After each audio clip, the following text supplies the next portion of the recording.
A maioria dos assassinatos tem um motivo: dinheiro, ciúmes, vingança. Você consegue rastrear a razão, mas os casos neste vídeo, eles não fazem sentido. Um homem confessa algo que nunca aconteceu. Um corpo aparece onde ninguém poderia tê-lo colocado. Um dia normal desmorona em algo que os investigadores ainda lutam para explicar. Esses casos não são apenas perturbadores, são bizarros, mas todos eles são reais. Estes são os casos de crimes reais mais bizarros que encontrei em 2026. Os policiais do Departamento de Polícia de Suffolk estavam em um lugar incomum, um local de descarte de lixo com montes e montes de lixo. Alguns estão nos campos há muito tempo, enquanto outros são jogados no incinerador e queimados. Como Ash Smither lê, nada resta. A polícia estava no aterro sanitário de Barton Mills por um motivo específico. Eles buscavam um atirador do regimento da Força Aérea Real desaparecido há meses, Corey McKee, de 23 anos. Ele saiu com os amigos na noite de 23 de setembro de 2016 e não foi mais visto desde então. As contas bancárias dele, intocadas, as redes sociais, sem atualizações, o telefone silencioso. Foi basicamente o único motivo que trouxe os investigadores até aqui. Os detetives passaram 2 meses vasculhando o lixo em um aterro sanitário próximo. 2 meses de buscas e nenhuma resposta, mas logo eles encontraram algo. Foi em abril de 2017, quando um dos policiais notou algo em uma pilha de lixo próxima. Estava sujo, mas era arredondado demais no topo para ser apenas lixo comum. E algo nesse formato chamou a atenção dos policiais. Parecia outra coisa, como uma cabeça humana. O trágico caso de Corey McKee, de 23 anos, é um verdadeiro buraco de coelho de suposições, especulações e algumas das histórias mais bizarras que você já ouviu.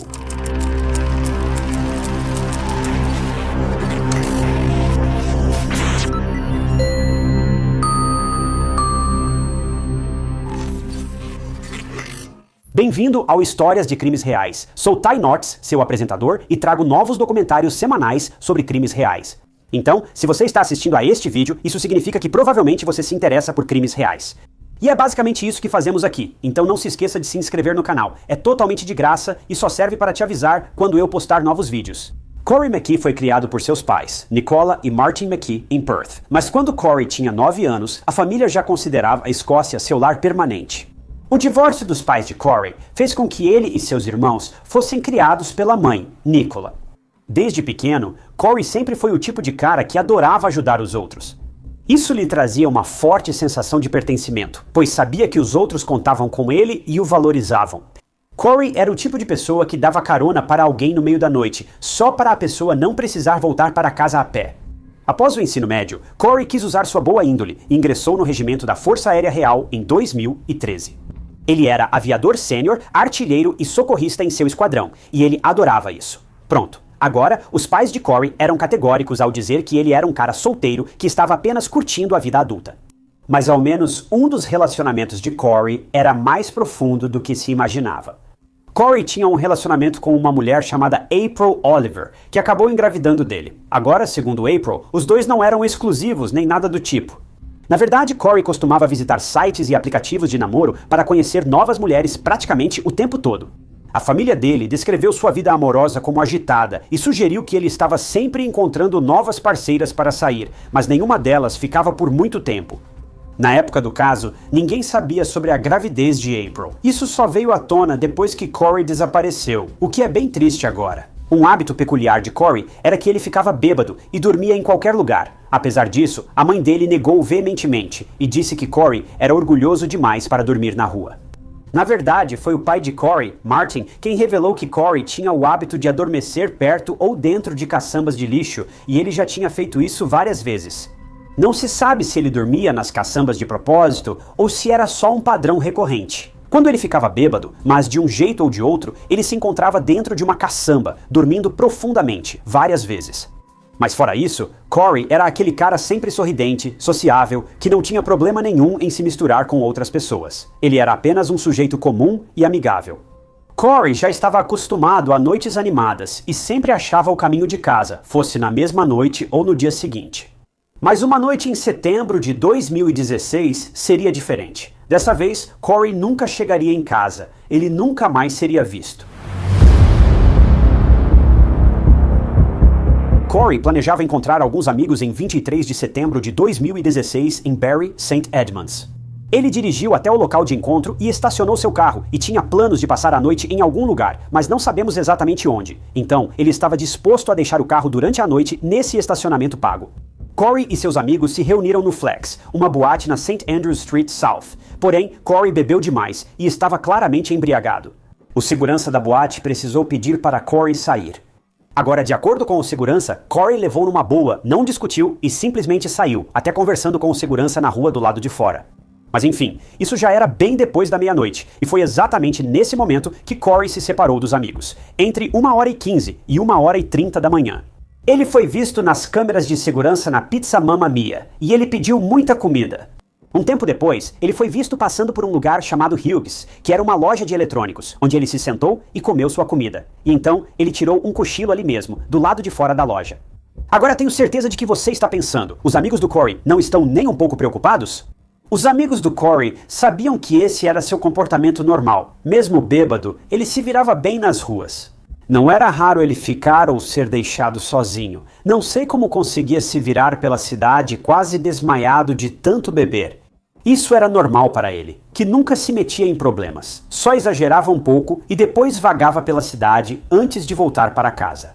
No grande esquema das coisas, isso era bem inofensivo, mas dessa vez seria diferente. Enquanto cochilava do lado de fora da loja, Corey acabou sendo acordado e enxotado por um transeunte. Então Corey esfregou o sono dos olhos e foi em direção ao Horseshoe. Algumas ruas adiante eram cerca de 3h25 da manhã, e o Horseshoe era basicamente uma área onde ficavam fileiras de latas de lixo com rodas. É um lugar onde todas as lojas próximas deixavam seus latões de lixo alinhados para os caminhões esvaziarem pela manhã. Corey entrou cambaleando nessa área e depois não foi mais visto. O curioso sobre o Horseshoe era que ninguém conseguia entrar ou sair dessa área sem ser visto pelas câmeras de segurança. Agora, Corey foi visto entrando, mas nunca saindo. Ele não poderia ter passado pelas portas das lojas porque todas as lojas estavam fechadas. Era o meio da noite, então a única maneira de Corey voltar era fazer um retorno, de onde ele veio, que era quando ele deveria ter sido flagrado pelas câmeras de segurança, mas não foi. E assim, passou-se um dia inteiro, depois outro, e não havia sinal de Corey. Como 23 de setembro caiu numa sexta-feira, só procuraram Corey em 26 de setembro, segunda-feira. Amigos e família de Corey pensaram que ele só estava em casa dormindo e se recuperando de uma ressaca após um fim de semana agitado. Ele deveria aparecer para trabalhar na base na segunda-feira seguinte, mas não havia sinal dele. Ele não apareceu para trabalhar. E foi então que Corey McKeague, de 23 anos, foi finalmente dado como desaparecido. Após seu desaparecimento, a família de Corey logo pensou que esse comportamento era totalmente incomum. Corey nunca faltava ao trabalho, amava o que fazia e não havia sinais de que estivesse chateado ou querendo fugir. O desaparecimento de Corey era muito estranho e fora do seu perfil. Investigadores rapidamente formaram uma equipe de busca para tentar encontrá-lo ou achar pistas sobre seu paradeiro. Os detetives analisaram possibilidades, boletins de desaparecidos, atropelamentos recentes e hospitais em busca de informações. Qualquer coisa, mas nada de Corey. Os investigadores também falaram com os amigos que estavam com ele na noite do desaparecimento. Foi então que focaram no Horseshoe, onde havia muitas imagens para analisar. Quase 2.200 horas de filmagens foram analisadas pela polícia e todos viram a mesma coisa. Corey entrou no Horseshoe, mas nunca foi visto saindo. A polícia avaliava todos os cenários. Havia alguém no Horseshoe esperando por uma vítima? Corey foi sequestrado e levado para outro lugar? Mas era quase impossível, já que havia câmeras de segurança por toda parte. Com certeza, alguma coisa teria registrado Corey ou seus movimentos, mas não havia nada. Os investigadores descartaram que Corey pretendia andar os 16 quilômetros até sua casa na base, distante de onde estava com os amigos. Mesmo que tivesse retornado à base, várias pessoas teriam visto Corey, mas ninguém viu. Depois, os detetives analisaram seus registros telefônicos. Eles queriam saber onde estava o telefone dele e se havia pistas de um possível encontro. Os investigadores só queriam revisar todas as possibilidades. A polícia descobriu que o telefone de Corey foi levado de Bury St. Edmunds para Barton Mills, a 28 minutos e 12 milhas de distância. Então, os investigadores rapidamente deduziram que essa viagem não poderia ter sido feita a pé. Corey com certeza estava em um veículo. Mas como? O carro dele foi achado abandonado perto do bar, sem sinal de que ele voltou ou pagou o parquímetro. Então, como o telefone de Corey foi parar tão longe? Se o telefone de Corey estava em Barton Mills, será que ele também estava lá? Às 8h, o telefone dele estava desligado, sem bateria ou danificado, pois não podia ser rastreado. Enquanto verificavam as imagens das câmeras de segurança, os detetives se depararam com um caminhão de lixo, que é um daqueles caminhões enormes que levam o lixo das lixeiras para um local de descarte ou aterro sanitário. O caminhão esvaziou as lixeiras da rua em Ferradura horas depois. Corey desapareceu e foi para um aterro em Barton Mills, onde também estava seu telefone, no mesmo período. Ao contatar a empresa do caminhão de lixo, os investigadores descobriram que o lixo pesava cerca de 15 quilos. Era a única pista deles, e agora chegava a um beco sem saída. Corey não poderia estar dentro da lixeira ou do caminhão porque ele pesava cerca de 90 quilos sozinho, então os pesos não batiam. Loja. A polícia voltou à estaca zero e precisava desvendar o desaparecimento misterioso.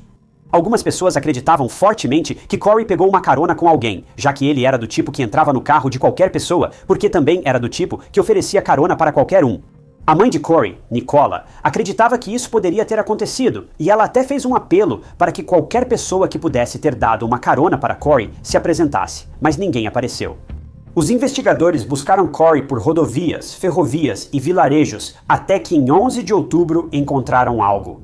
Era uma mala encontrada perto da rodovia A628 próximo a Tent Whistle, em Derbyshire, e dentro dela havia restos humanos carbonizados.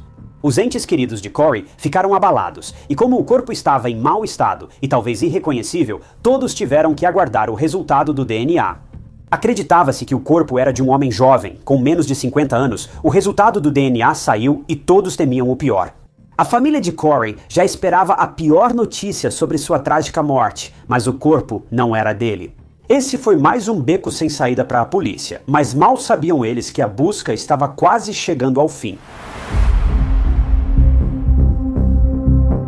Em janeiro de 2017, a parte traseira de uma capa de celular foi achada perto do último local do celular de Corey. Mas não era uma evidência crucial, pois não tinha componentes identificáveis, cartão chip ou partes eletrônicas. Por isso, não foi feita a análise adicional dessa capa.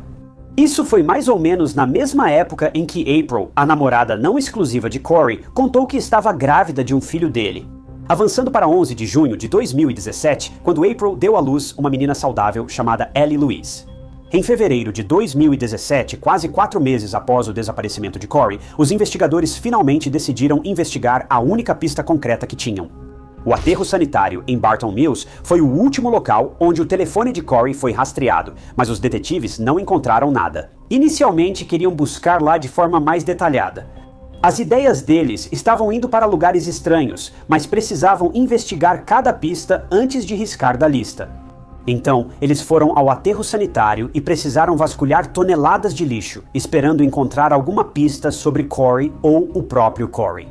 O plano era cobrir uma área de cerca de 1.100 jardas quadradas e cavar 25 pés de profundidade em montes de lixo.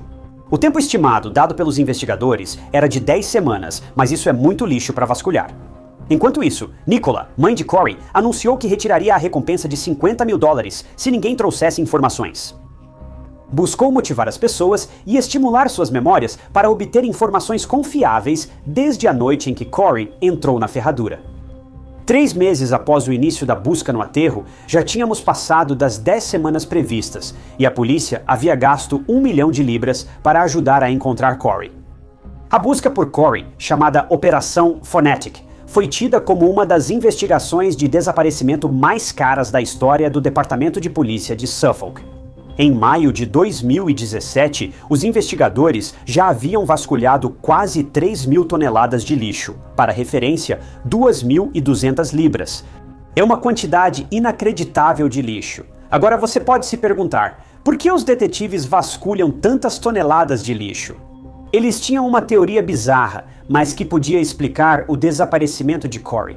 Os investigadores pensaram que, dado o estado de embriaguez de Corey e seu hábito de cochilar em qualquer lugar, especialmente em lixeiras, por algum motivo, Corey de alguma forma adormeceu em uma das lixeiras com rodas no formato de ferradura, e então foi tragicamente levado para o aterro sanitário sem nunca acordar.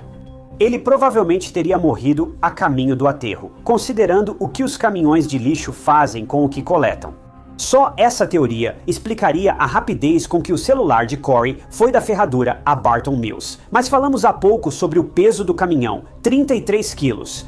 Bem, acontece que houve um erro nesse peso, e tudo começou com uma prisão em março de 2017. Em 1º de março, um homem de 26 anos foi preso sob suspeita de obstrução da justiça. Ainda assim, a pessoa foi liberada e não tinha relação com o caminhão que levou o lixo ao aterro. No dia em que Corey desapareceu, a polícia analisou alguns números, o peso do caminhão de lixo, para ser exato, e foi aí que eles encontraram algo realmente alarmante. Aconteceu que o lixo que eles recolheram pesava quase 100 quilos depois que o lixo da ferradura foi despejado nele. Agora, se fizermos as contas, Corey pesava quase 90 quilos e o restante do peso era do lixo, fazendo com que a soma de Corey e os 15 quilos originais chegasse perigosamente perto de 100 quilos. Isso só podia levar a uma conclusão. Corey provavelmente estava dentro de uma lixeira, tirando um cochilo e acabou sendo despejado no caminhão de lixo. O motorista ou outra pessoa não percebeu, levando Corey a sufocar ou morrer dentro do caminhão. Bem, em abril de 2017, um crânio humano foi descoberto nas pilhas de lixo. Pela primeira vez em meses, os investigadores estavam otimistas de que encontraram os restos de Corey, e o crânio foi enviado para testes de DNA. Após várias semanas, quando o crânio foi testado para DNA, foi confirmado que não pertencia a Corey McKee. Na verdade, o crânio pertencia a uma mulher e datava da década de 1940. Essa busca foi muito longa e cansativa. Mesmo assim, os investigadores seguiram buscando evidências ou objetos que indicassem o paradeiro de Corey. Em julho de 2017, quase 5.000 toneladas de lixo já haviam sido peneiradas, examinadas e analisadas, mas sem nenhum resultado. Os detetives passaram a investigar o lixo incinerado, mas não tiveram sucesso. Encontraram alguns ossos, mas os testes mostraram que não eram humanos. Os investigadores ainda acreditavam que o corpo de Corey estava no aterro sanitário. No final de julho de 2017, a polícia já havia vasculhado mais de 7.000 toneladas de lixo, mas sem sucesso. O patologista forense Dr. Stuart Hamilton acreditava que, se o corpo de Corey ainda estivesse no aterro e tivesse sido esmagado, como sugerido, a decomposição seria rápida.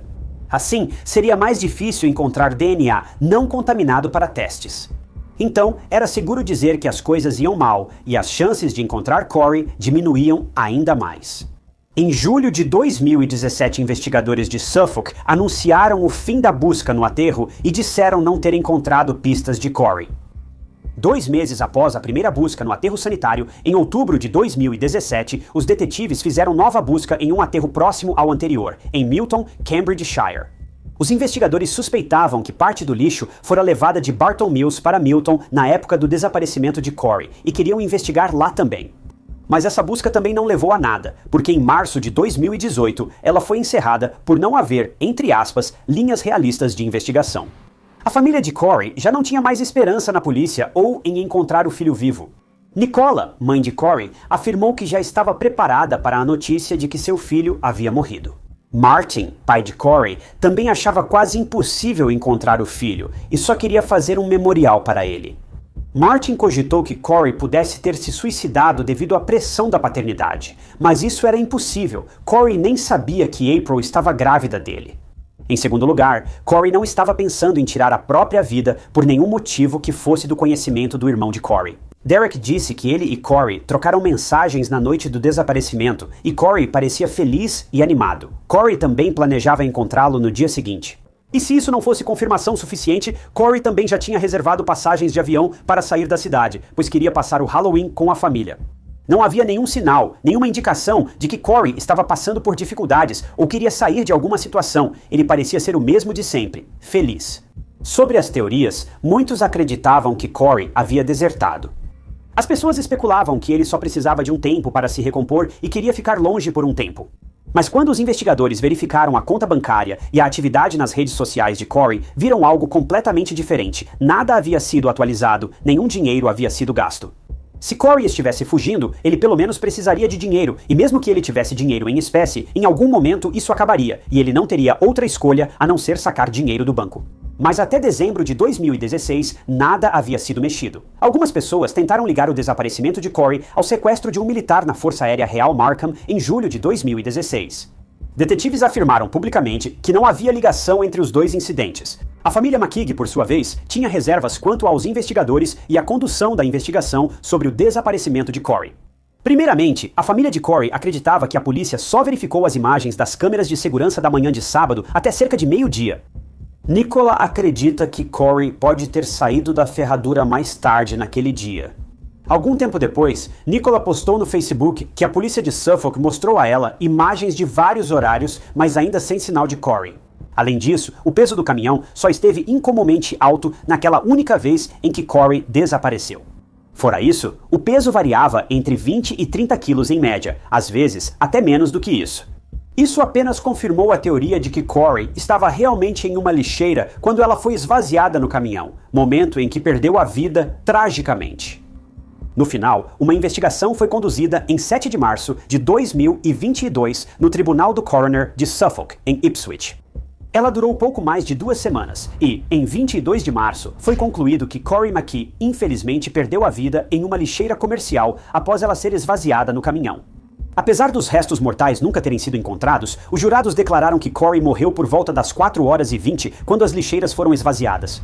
Sua morte foi um simples acidente. Ninguém teve culpa. Esse caso foi muito confuso. Nossos cérebros de fãs de crimes reais são programados para pensar que, sempre que uma pessoa desaparece ou some, há algum motivo sinistro por trás disso. Mas o caso de Corey, por mais trágico e infeliz que seja, foi realmente um acidente. Só podemos esperar que a família de Corey esteja superando essa perda trágica e inacreditável.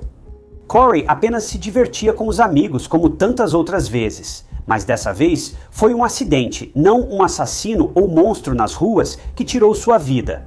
Pessoal, é fundamental cuidar das pessoas, principalmente quando beberam demais. Não importa se já fizeram isso várias vezes e ficaram bem, esse não é o ponto. Se alguém está fora de si, embriagado de qualquer forma, cuide dessa pessoa, não faça suposições. Agora, eu não estou culpando os amigos do Corey de jeito nenhum, nem por um segundo. Eles não tinham como prever que isso aconteceria.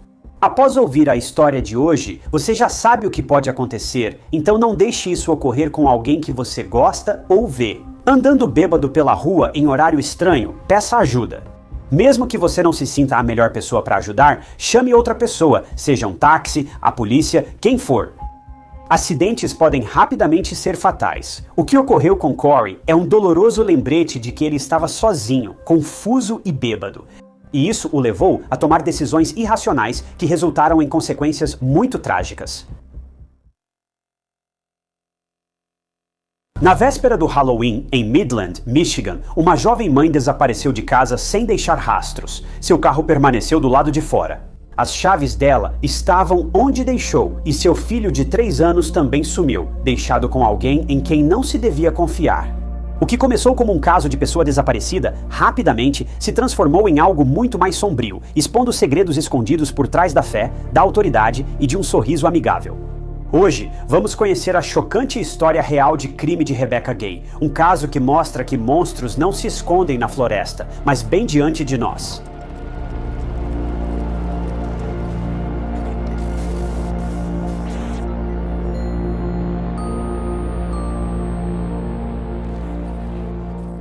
Midland, Michigan era o lar de Rebecca Jane Gay.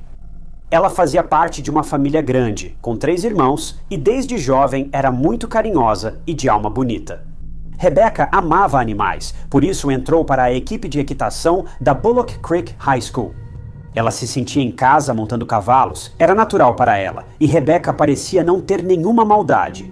Quando não montava cavalos, ela ajudava em arrecadações de fundos na escola e vizinhança para apoiar outros. No geral, Rebecca era uma garota doce, gentil e determinada, que só queria tornar o mundo um lugar melhor. À medida que Rebecca foi crescendo, ela quis trabalhar na indústria da beleza, e isso a levou a estudar cosmetologia na Escola de Cosmetologia em Session. E as coisas estavam indo conforme o planejado na vida dela. Mas, durante esse período, Rebecca recebeu uma notícia. Ela estava em um relacionamento com um homem cujo nome nem sabemos, mas acabou engravidando. Para colocar as coisas em perspectiva, Rebecca tinha 21 anos na época em que deu à luz seu bebê, um menino que ela chamou de Conway. Isso foi em 2009, aliás. Apesar de ter sido uma mudança inesperada na vida de Rebecca, ela estava pronta para isso. Rebecca se apaixonou por seu menininho e ser mãe também foi algo bastante natural para ela. Claro, ela era jovem, mas tinha o apoio da família, e Conway era criado tanto por Rebecca quanto pelo pai dele, mas em algum momento os dois terminaram o relacionamento. Mas eles estavam fazendo as coisas funcionarem da melhor forma possível, considerando que viviam vidas completamente separadas. Rebecca também era religiosa. Ela era uma cristã devota, fazia suas orações antes de dormir, frequentava a igreja sempre que podia e tudo mais. Ela cometeu alguns erros, isso é certo, mas estava fazendo o possível para se reconectar com Deus, especialmente agora que tinha um bebê em sua vida que dependia dela. Rebecca e Conway não eram apenas mãe e filho, eles eram melhores amigos. Ambos amavam o mesmo feriado, o Halloween. E Rebecca fazia tudo o que podia para sustentar Conway, que era basicamente o mundo inteiro dela. Nesse período, Rebecca era cabeleireira em um salão local e também conseguiu emprego na Goodwill, em Mount Pleasant, sendo promovida a gerente. Ela deixou o emprego de cabeleireira, mas Rebecca não ficou triste, pois já tinha dinheiro suficiente para conseguir um lugar próprio. Era um trailer no Broomfield Valley Trailer Park, a cerca de 16 quilômetros do trabalho dela em Mount Pleasant. Era uma vida humilde e era tudo o que Rebecca poderia querer, um lugar seguro para viver com sua pequena família. No meio de tudo isso, Rebecca também encontrou alguém especial, e era um homem chamado Aaron.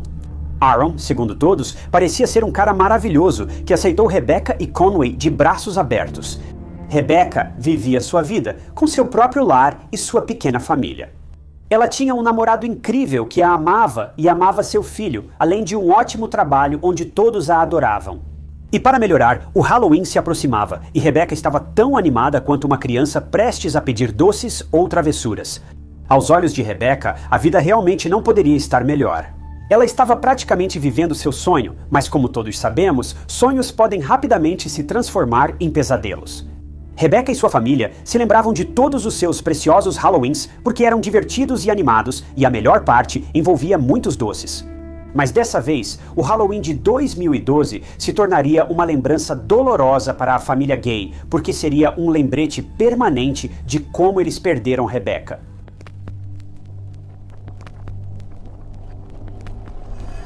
Era 30 de outubro de 2012 e Rebecca estava totalmente no clima assustador. Ela decorou sua casa com todo tipo de enfeites e adereços de Halloween. E Conway, que era a cara da Rebecca, estava pulando de um lado para o outro de tanta empolgação com sua atividade favorita, o famoso doces ou travessuras. Então, o plano para o dia seguinte, 31 de outubro, era mais ou menos assim. Rebecca trabalharia de manhã e, ao sair, iria para casa, vestir Conway com a fantasia de Halloween e levá-lo à casa do pai para o doces ou travessuras. Depois, ela passaria a noite relaxando em casa, provavelmente só assistindo a filmes de terror ou algo assim. Mas, tragicamente, Rebecca nem chegou a ir trabalhar no dia 31 de outubro. Algo importante sobre Rebecca: ela era uma funcionária dedicada e pontual. Afinal, gerente não pode chegar atrasada e dar mau exemplo aos outros funcionários. Foi estranho para os funcionários da Goodwill não verem Rebecca no trabalho, já que ela não avisou sobre folga ou emergência.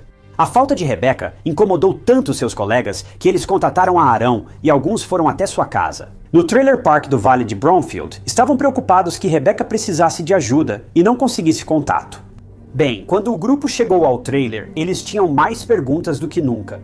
O carro da Rebecca ainda estava estacionado na frente, ela não tinha saído de casa, mas estava tudo tão silencioso. Seus colegas pensaram que Rebecca estava muito doente e precisava de atendimento médico urgente. Porém, ao entrarem na casa, foram ainda mais surpreendidos. Todos os pertences da Rebecca, como bolsa, chaves e carteira, permaneciam na mesa perto da porta da frente, mas não havia sinal dela nem do Conway. Para onde eles poderiam ter ido sem o carro dela e sem seus pertences? Bem, a primeira coisa que passou pela cabeça de todos foi que talvez a Rebecca tivesse ido até a casa do pai do Conway para deixá-lo lá. Mas como? O carro dela estava literalmente ali. Então, com muitas perguntas e nenhuma resposta, a família Gay chamou a polícia e registrou o desaparecimento de 24 anos e de seu filho Conway, de 3 anos.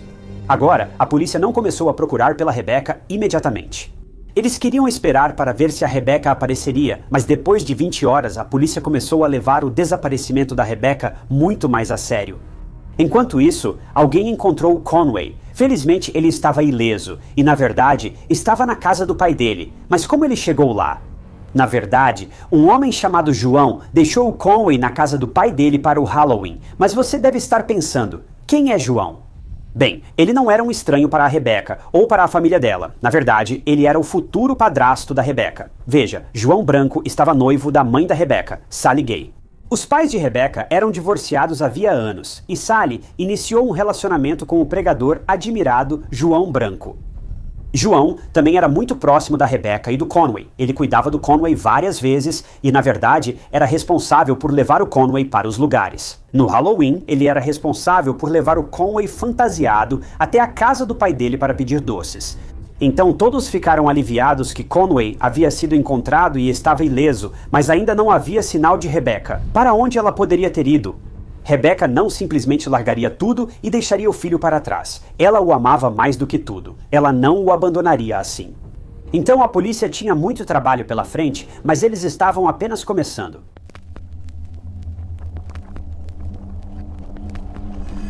A polícia resolveu falar com vizinhos, transeuntes e pessoas próximas de Rebecca.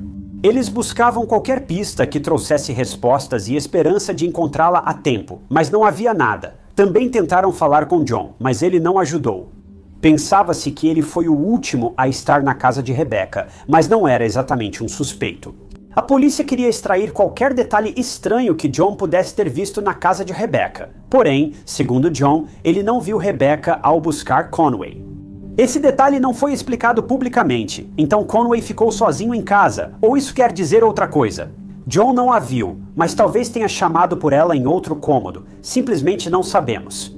A polícia interrogou o atual namorado da Rebecca, Aaron, e o ex-namorado dela, pai do Conway, mas ambos foram liberados de suspeita.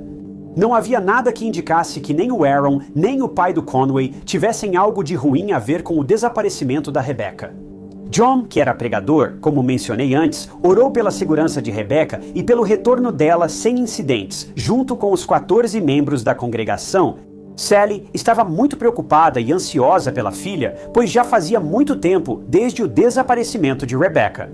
E mesmo que ela estivesse apenas em algum lugar, fazendo suas coisas, ou apenas relaxando um pouco depois de conhecer uma mãe solteira, com certeza já teria voltado em segurança até agora. É fácil imaginar como o pequeno Conway, de 3 anos, devia se sentir. Nessa idade, ele precisa da mãe o tempo todo, mas ela não está por perto.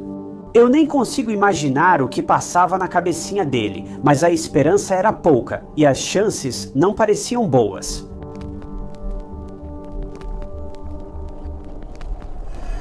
A polícia interrogava todos que conheciam e eram próximos de Rebecca, mas não conseguia se livrar de uma sensação estranha. Eles sabiam que o culpado estava por aí e sentiam que ele estava em algum lugar na comunidade, e era isso mesmo. Não parecia que alguém de fora tinha levado Rebecca. Então, vamos dizer que as suspeitas deles aumentaram ainda mais quando alguém começou a mudar sua história. Você consegue adivinhar quem foi? Bem, foi o pastor da igreja, o pregador de fazer o bem e rejeitar o mal, João Branco. A polícia suspeitou ao notar que ele não conseguia manter a história consistente. Se lembra da primeira vez em que perguntaram sobre Rebecca e se ele a viu. João afirmava categoricamente que não viu Rebecca quando foi buscar Conway, mas agora ele estava dizendo que viu Rebecca em casa, mas não sabia o que aconteceu com ela depois. Porque ele saiu com Conway e foi isso. A polícia examinou o carro de Rebecca e notou que o banco do motorista estava muito recuado, além do necessário para alguém do tamanho dela. O banco parecia ajustado para alguém da altura de João se sentar confortavelmente. Era coincidência ou algo mais? Isso era só a ponta do iceberg, pois a polícia investigou ainda mais a vida de João antes de ele se mudar para Midland, Michigan. E vamos dizer que não era nada bonito, na verdade era algo bem sombrio e distorcido. O pastor, que parecia impecável, limpo e pregava sobre luz e tudo que era sagrado, era exatamente o oposto. Ele estava escondendo algo muito sombrio e profano das pessoas com quem vivia, e logo tudo viria à tona.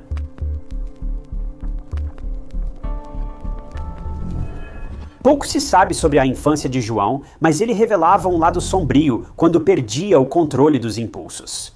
Ele tinha uma forte aversão por mulheres e uma obsessão por, bem, pessoas que já não estão mais vivas, algo bastante curioso para alguém se fascinar. Mas para um pregador, isso é um pouco estranho. Mas de qualquer forma, logo viria à tona que, quando João estava na casa dos 20 anos, ele foi preso por tentativa de assassinato de uma garota de 17 anos chamada Teresa. O que aconteceu foi que ele atraiu Teresa para o porão de sua casa e a agrediu enquanto fazia comentários muito depreciativos sobre mulheres. Felizmente e quase milagrosamente, Teresa sobreviveu ao ataque e foi direto à polícia e João foi preso. Mas ele só passou 2 anos na prisão antes de ser solto em 1983, 2 anos por tentativa de assassinato, mas fica ainda pior. Teresa estava claramente traumatizada e o que menos precisava era que seu agressor voltasse, mas foi exatamente o que ocorreu. Um dia, Teresa estava em uma loja quando alguém chamou seu nome por trás. Ela se virou e ficou cara a cara com a última pessoa no mundo que ela queria ver novamente, John White. Ele estava sorrindo para Teresa, e eu nem consigo imaginar o horror que ela deve ter sentido naquele momento. Mas felizmente, nada aconteceu além desse encontro perturbador. Era como se John estivesse apenas em uma viagem de poder, lembrando Teresa de que ele podia aparecer quando ela menos esperasse. Mas felizmente, isso nunca aconteceu de novo, e ele simplesmente a deixou em paz. Depois disso, John seguiu sua vida normalmente, enterrou o passado, se casou e até teve filhos.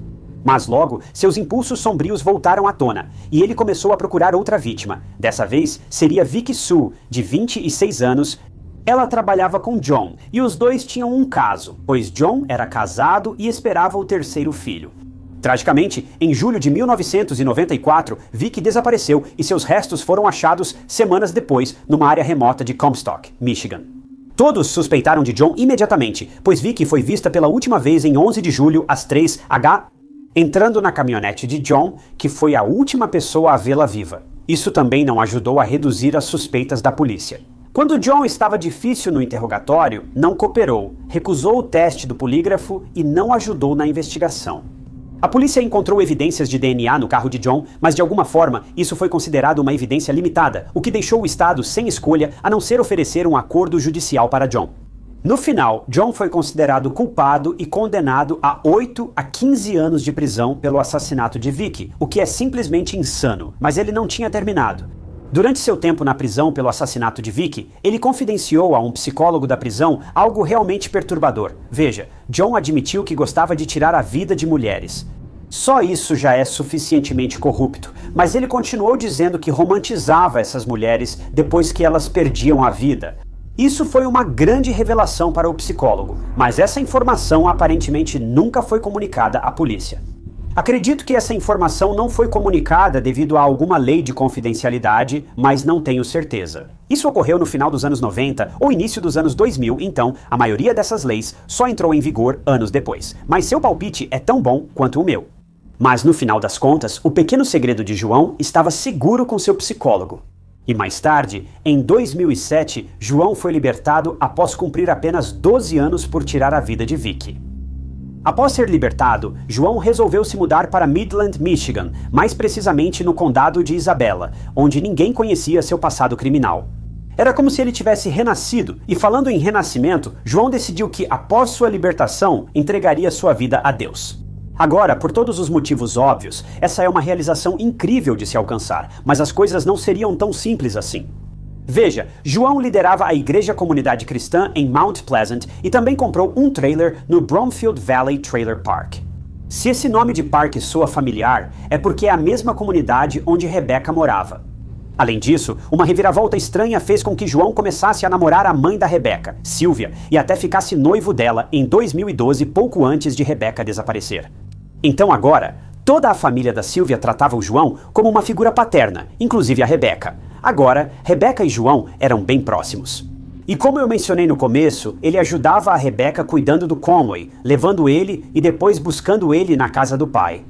Para a Rebeca, ela finalmente estava feliz por ter algum tipo de figura paterna estável na vida dela. Mesmo já estando na casa dos 20 anos, ela só estava feliz em ver a mãe dela feliz e ver a família dela se sentindo bem como uma família de novo. Mas, durante todo esse tempo, o segredo sombrio do João ainda estava guardado em segurança naquele arquivo do seu ex-psicólogo.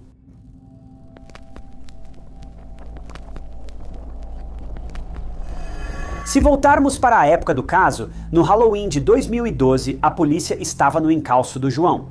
Ele já havia sido flagrado mudando sua versão sobre a última vez que viu a Rebecca. Primeiro disse que não a viu naquela manhã, depois afirmou que viu sim.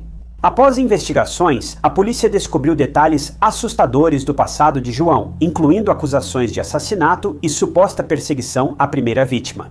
Considerando tudo isso, agora eles acreditam, sem sombra de dúvida, que João estava por trás do desaparecimento da Rebecca. Os investigadores tentaram discretamente fazer João revelar onde Rebecca estava, considerando seu histórico. O temor da polícia começava a se concretizar.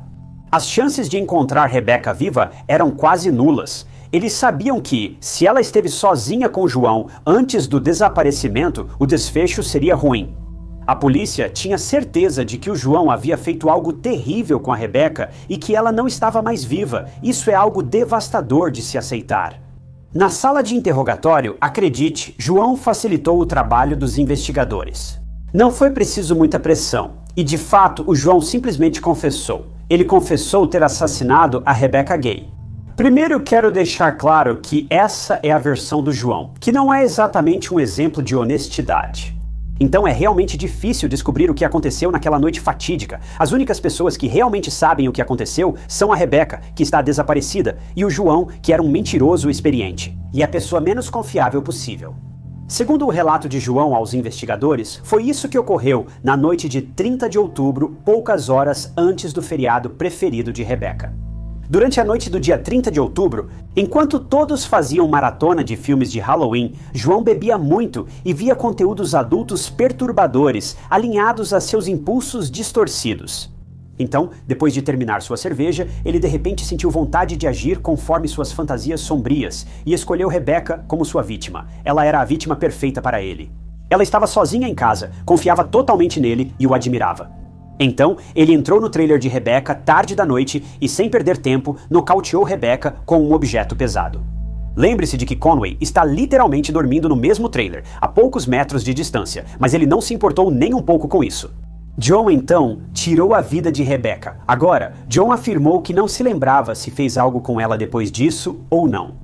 Mas você realmente acha que John cavaria a própria cova, contando os detalhes mais perturbadores e violentos do crime? Se você olhar o histórico dele, pessoalmente eu não acho. Então, o que realmente aconteceu com Rebecca, o mundo nunca saberá, mas talvez isso seja o melhor.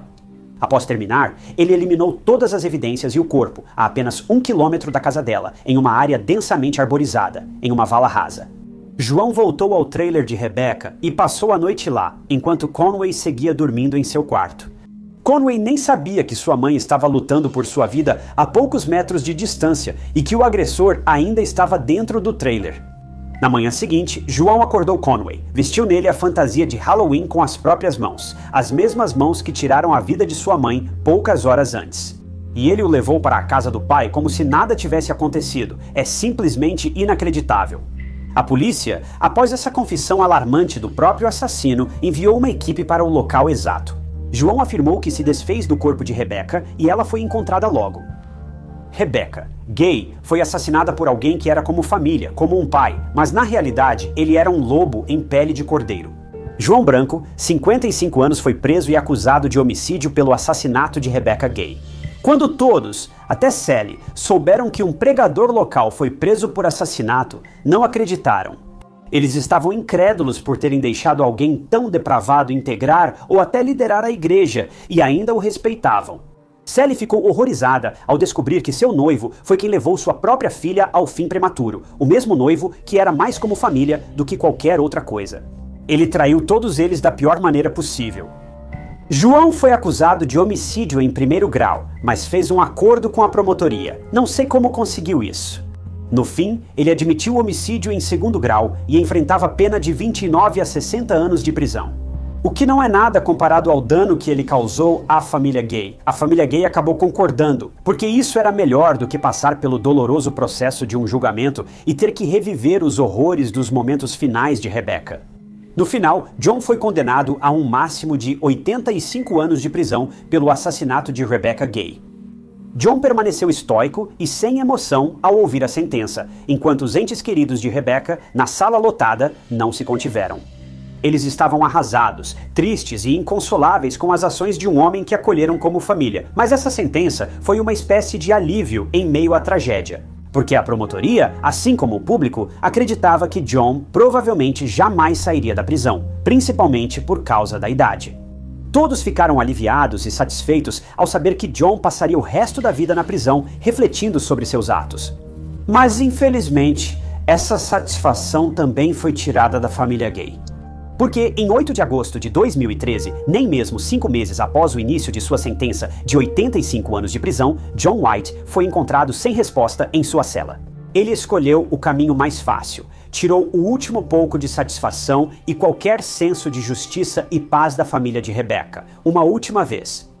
Ao saber da notícia, a família de Rebecca ficou de coração partido, mas como ela, sentiu alívio ao saber que John não machucaria mais ninguém. O caso de Rebecca foi muito trágico. Ela era uma jovem confiante que só queria ter um Halloween divertido e tranquilo com sua família e seu filho, Conway. Mas sua vida foi interrompida de forma trágica e justamente em seu feriado favorito. Não tem erro, sempre que posto casos assim, as pessoas culpam a igreja. Como as pessoas chegam a esse tipo de mentalidade, eu ainda não entendo, porque a igreja nunca é o problema. Na verdade, ela é a solução.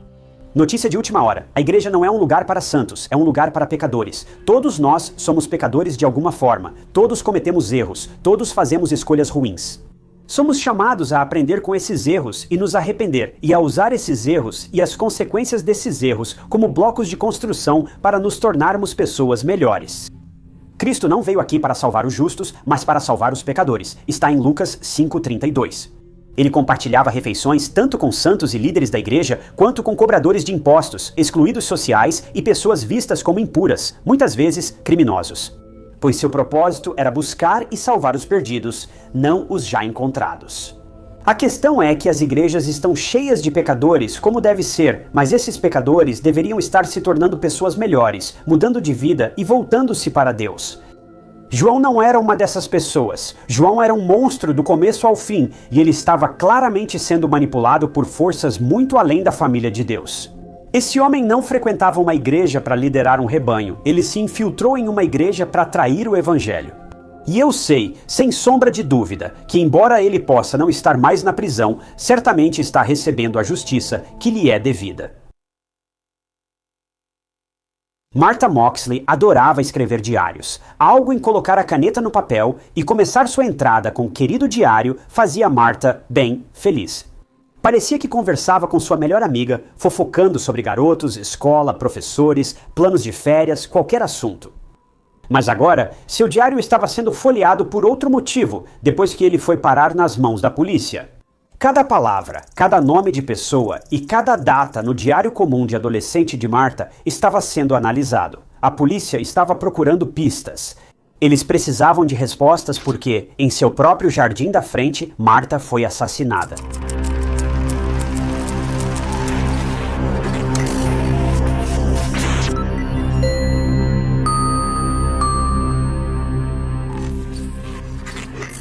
Bem-vindo às histórias de crimes reais. Sou Ty Knotts, seu apresentador, e trago novos documentários de crimes reais semanalmente. Não há muita dramatização ou especulação, apenas crimes reais baseados em fatos. Então, se você gosta desse tipo de conteúdo, não se esqueça de se inscrever no canal. É de graça e assim você fica sabendo quando eu postar novos vídeos. Martha Moxley, originalmente de São Francisco, Califórnia, mudou-se para Greenwich, Connecticut, em 1974 com sua família. A família de 4 pessoas vivia em Belhaven, um bairro tranquilo e de alto padrão, sem registros de crime. Mesmo sendo uma comunidade cheia de pessoas reservadas, Martha não era assim. Ela era extrovertida e fazia amigos com facilidade.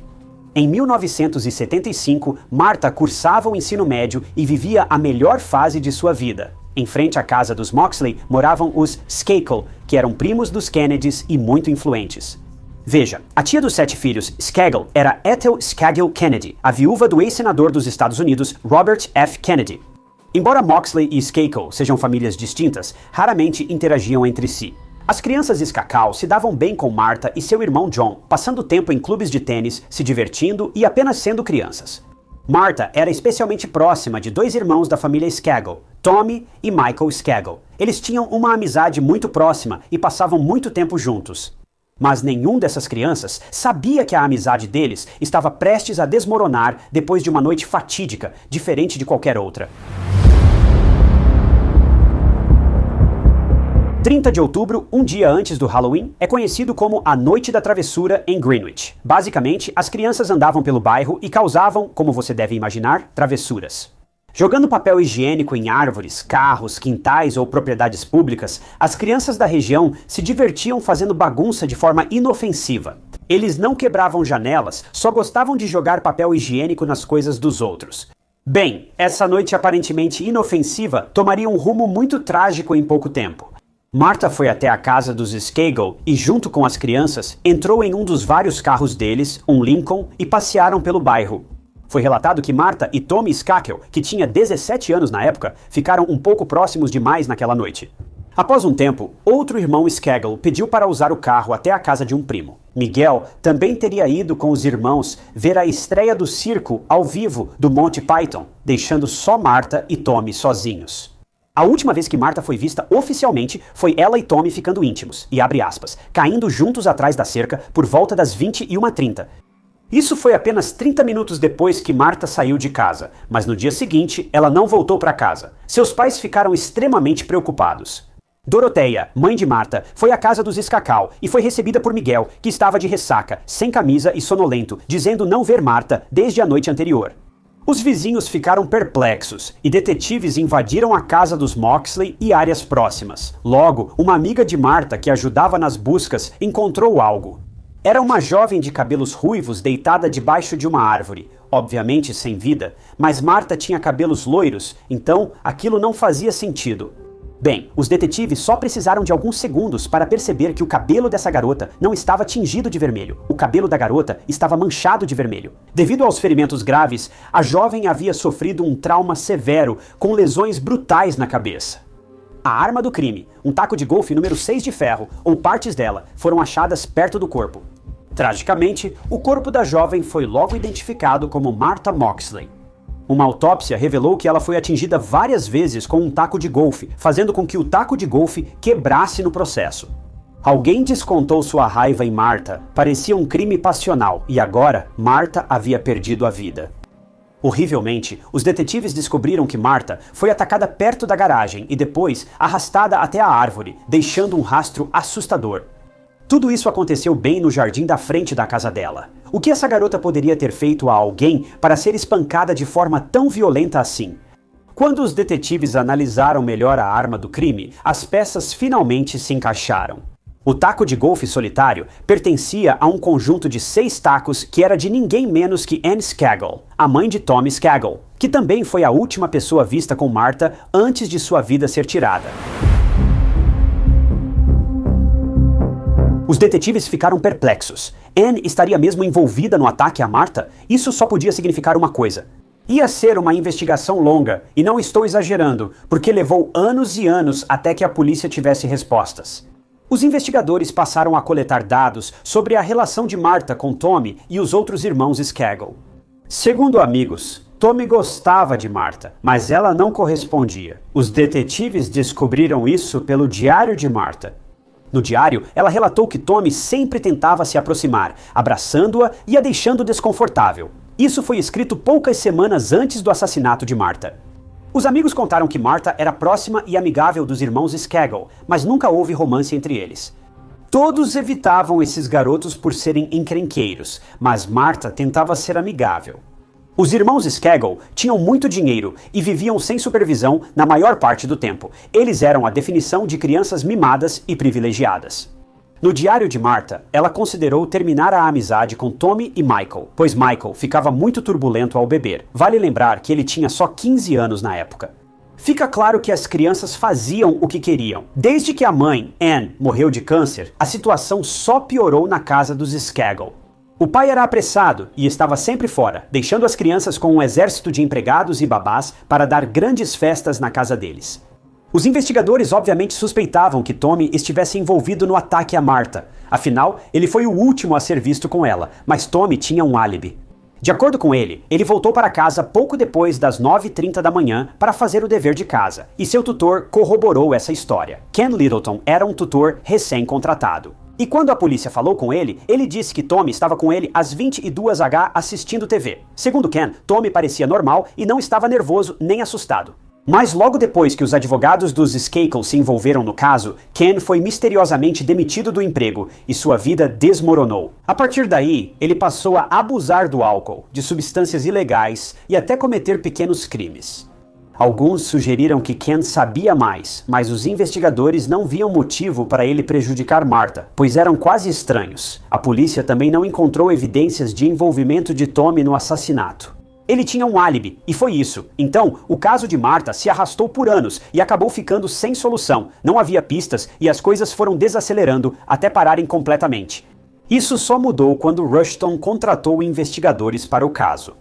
Eles criaram o relatório Sutton, uma investigação particular que vazou para a mídia em 1995. E foi nesse momento que o foco mudou de Tommy para outra pessoa. Seu próprio irmão, Michael Skagle, de 15 anos, Michael disse aos investigadores que voltou para casa depois de assistir à estreia com seus primos, por volta das 23h30 e foi dormir. Mas no relatório Sutton, ele disse algo completamente diferente. Ele afirmou que, por volta da meia-noite, subiu na árvore sob a qual Martha foi encontrada e espiou pela janela dela. Ela não fazia ideia de que ele estava lá.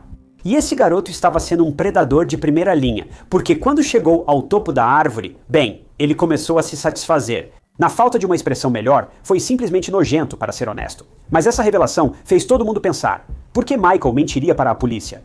E por que ele falaria sobre isso agora, depois de tanto tempo? Mentir era algo de família, pois Tommy também mentiu à polícia ao dizer que foi direto para casa após as 9h30 fazer o dever.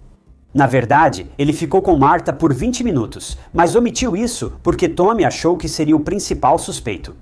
Por isso também suspeitam que Tommy ameaçou Ken para obter um álibi. Mas alguns alunos da escola Elan, um centro educacional para adolescentes problemáticos, vieram à tona com uma espécie de confissão. Eles afirmaram que Michael havia confessado ter assassinado Martha.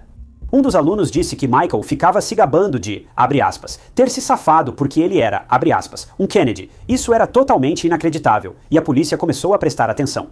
3 anos depois que o relatório Sutton foi vazado, a promotoria solicitou um júri especial de um homem só para revisar as provas, após 18 meses analisando pilhas de evidências. Foi decidido julgar Michael Skagle pelo assassinato de Martha. Michael acabou sendo preso em 9 de janeiro de 2000 e foi decidido julgá-lo como adulto. O julgamento dele começou em maio de 2002 impressionantes, 27 anos após o assassinato de Martha, que ocorreu em 1975. A cena do lado de fora do tribunal era caótica. Imprensa, jornalistas, o público e seguranças estavam por toda parte. Era um caso de altíssimo perfil, um primo dos Kennedys sendo julgado por assassinato. Isso é notícia de capa de jornal. Michael contratou Mickey Sherman como seu advogado de defesa, que virou personalidade da mídia. O julgamento começou com o promotor Jonathan Benedict apresentando provas contra Michael e destacando o ciúme dele pelo irmão Tommy pela atenção de Martha. E como os dois irmãos eram muito competitivos, eles também disputavam o afeto de Martha. Michael chegou a detalhar em seu rascunho de autobiografia que queria que Martha fosse sua namorada, então o motivo era claro. Michael se irritou com Martha por ela dar atenção ao irmão mais velho, perdeu o controle e, no fim, causou sua morte prematura. Como o crime foi cometido em 1975, havia pouca ou nenhuma análise de DNA, então os depoimentos das testemunhas e os álibis eram tudo o que todos teriam. A confissão de Michael sobre o assassinato de Martha com um taco de golfe, feita a um estudante da escola Elon, também foi lida em tribunal. Pois o garoto que disse isso morreu de overdose antes do julgamento começar. Meu Deus, se eu contar que estava fora naquela noite, vão dizer que fui eu quem fez isso. Nesta gravação, ao falar de Martha, Michael disse que estava apavorado com a chance de ser pego. Agora, a forma como isso foi apresentado no julgamento fez parecer que Michael estava com medo de ser pego por assassinar Martha, mas as coisas não eram tão simples assim. A defesa contestou essa gravação de voz, afirmando que a promotoria tirou as coisas do contexto. Eles alegaram que o medo que Michael mencionou nessa gravação não era o que parecia. Eu abaixei minhas calças, me masturbei por 30 segundos na árvore e lembro de pensar, meu Deus, espero que Deus saiba do filme. Senhora Moxley dizendo, Michael, você viu Martha? Eu pensei, meu Deus, será que eles me viram ontem à noite? Michael não temia ser pego pelo assassinato de Martha. Na verdade, falava do que fizera na árvore naquela noite. Ele subiu na árvore fora da janela de Martha, observando-a e se satisfazendo. Segundo Michael, era disso que tratava a gravação. Ele temia ser pego com as calças abaixadas, não por assassinato. O julgamento terminou com as alegações finais e todos estavam tensos. Seria mesmo possível que um parente tão próximo dos Kennedys fosse condenado por assassinato? Bem, eles estavam prestes a descobrir. Todos aguardavam o veredito do júri, que foi revelado em junho de 2002. Michael Skakel foi considerado culpado pelo assassinato de Martha Moxley quase 3 décadas após sua morte. A promotoria buscava uma sentença que variava de 20 anos até prisão perpétua, mas após o veredito de culpa, as coisas só ficaram mais complicadas. O primo de Michael, Robert Kennedy Jr., estava certo de que a promotoria tirou a declaração do investigador Michael Sutton do contexto e decidido a tirar Michael da prisão. Agora, para contextualizar, este é o mesmo Robert Kennedy que você provavelmente tem visto nas notícias ultimamente. O cara que está tentando tirar todos os corantes artificiais e outras coisas dos nossos alimentos aqui nos Estados Unidos. A acusação de Robert Kennedy Jr. não se baseou só na gravação de voz editada, mas também ignorou toda a confissão de Michael. Lembra da confissão do aluno da escola Elon que morreu antes do julgamento de Michael? Foi revelado que, antes do julgamento, o estudante já adulto estava sob efeito de drogas ao fazer aquela afirmação. Segundo Roberto Kennedy Jr., seu testemunho não era confiável. Portanto, Michael não poderia ter sido o responsável por tirar a vida de Martha, pelo menos não de acordo com as evidências que temos até agora. 8 meses depois, Michael seguia preso cumprindo sua sentença. Mas tudo mudou quando Robert Kennedy Jr. recebeu uma dica que levaria o caso para uma direção completamente diferente. Veja só. Segundo o informante, Tony Bryant, colega de Michael na Brunswick School e primo de Kobe Bryant, sabia detalhes do assassinato de Martha. A nova equipe de advogados de Michael, Hope Seeley e Hubert Santos, entrevistou Tony e gravou em vídeo sua versão sobre a noite do assassinato de Martha. Segundo Tony, seu amigo A.L., de Nova York, mostrou grande interesse por Martha na noite em que foram a Greenwich. Al também sentia ciúmes dos outros caras com Martha, e Tony lembrou do que Al lhe disse em um de seus surtos. Al tinha dito, abre aspas, não entendo por que ela está passando tempo com aqueles caras quando poderia estar comigo. Tony disse que ele, Al e Burton estavam na casa dos Skakel para passar um tempo quando viram os tacos de golfe. E imediatamente, do nada, Al e Burton disseram que queriam machucar alguém. Tony, por outro lado, levantou as mãos porque não queria se envolver. Então ele partiu, deixando os dois para fazer sabe-se lá o quê. No dia seguinte, os 3 se reuniram e Al e Burton admitiram ter feito algo com alguém na noite anterior. Eles não citaram o nome de Martha, mas Tony acreditava que era ela, pois a notícia de sua morte estava em todo lugar. Ao ser questionado por não revelar antes, Tony disse que temia ser incriminado por envolvimento em um caso não resolvido. Na verdade, a mãe dele o impediu de falar. Com essa informação, em 2005, os advogados de Michael pediram um novo julgamento. Tinham certeza de que um inocente estava preso enquanto o verdadeiro culpado seguia livre. No julgamento, Tony se recusou a testemunhar sem imunidade, temendo ser responsabilizado. Porque mesmo que ele não tenha feito nada, ele foi quem trouxe as 2 pessoas de interesse, Al e Burton, para Belhaven, e isso não pegava bem para ele. Então, no final, apenas a declaração em vídeo de Tony foi exibida e a condenação foi mantida, com uma decisão de 4-1. O júri achou a gravação em vídeo de Tony inacreditável, mas isso não impediu Roberto Kennedy Jr. de lutar. Em 2016, ele escreveu um livro intitulado Incriminado, no qual detalhou a versão dos acontecimentos de Tony. E até mesmo usou o diário de Martha, confessando que ela realmente viu Al, Tony e Burton. Mas o problema é que, no diário de Martha, ela nunca mencionou Tony, Al ou mesmo Burton pelo nome.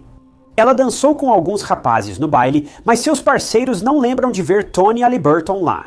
Então, as pessoas que Robert Kennedy Jr. acha que eram Tony Allen Burton agora não estão confirmadas. Mesmo sem querer se envolver, o advogado de Al afirmou que as acusações eram totalmente falsas e infundadas. O advogado de Al disse que a defesa de Michael tentava fazer de Al um bode expiatório por discriminação e vulnerabilidade, porque ele era negro e o cliente da defesa era influente e poderoso. Além de ser primo dos Kennedys, todo esse caso ficou tão estranho, tão rápido. Todo mundo é primo ou parente de alguém famoso e rico, e todos são igualmente suspeitos, e é simplesmente bizarro. Além disso, o advogado do Al não hesitou em incriminar Tony, que já tinha histórico criminal e havia sido preso por assalto à mão armada. E na época em que todo esse drama aconteceu, ele estava cumprindo uma sentença de 7 anos por sonegação de impostos. Então é a situação mais bagunçada possível. Você tem poder, influência, nomes importantes e assassinato, tudo no mesmo lugar, e isso vai ser um desastre.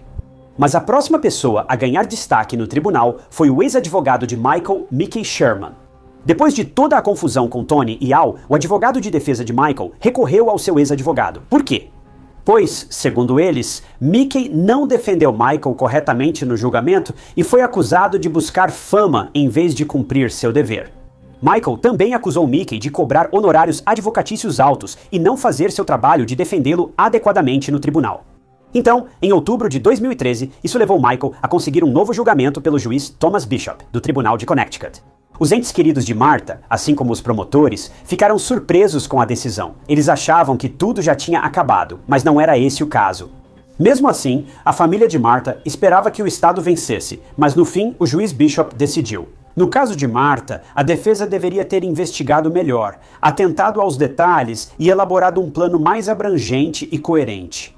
Toda essa troca de informações com Mickey também trouxe à tona uma reviravolta muito estranha nos acontecimentos, e isso foi o envolvimento de Tommy no ataque a Martha. Os dois irmãos agora estavam apontando o dedo um para o outro, culpando um ao outro pelo assassinato de Martha. Tommy foi oficialmente a última pessoa a ver Martha, e ele também mentiu para os detetives. Isso fez todos desconfiarem que Tommy poderia estar envolvido no assassinato de Martha, mas Michael também era suspeito por causa de sua versão dos fatos. Em novembro de 2013, menos de um mês depois, Michael Skakel foi libertado da prisão após pagar fiança de $2 milhões. As condições para sua libertação incluíam tornozeleira eletrônica com GPS, proibição de contato com a família Moxley, check-ins telefônicos periódicos e não sair de Connecticut. Michael, sempre cumpridor da lei, quebrou a última condição quase imediatamente ao se mudar para o condado de Westchester, Nova York, logo após ser libertado. Mas ele nunca foi realmente punido por isso. Em dezembro de 2016, a Suprema Corte de Connecticut restabeleceu, por 4-3, a condenação de Michael por assassinato, considerando a defesa anterior suficiente. Assim, ele voltou à prisão. Quando Michael recorreu, 5 meses depois, em maio de 2014, a Suprema Corte de Connecticut concordou que ele merecia novo julgamento. Neste ponto, estou tão confuso quanto você, pois isso é realmente insano, mas ao final do novo julgamento, Michael foi libertado.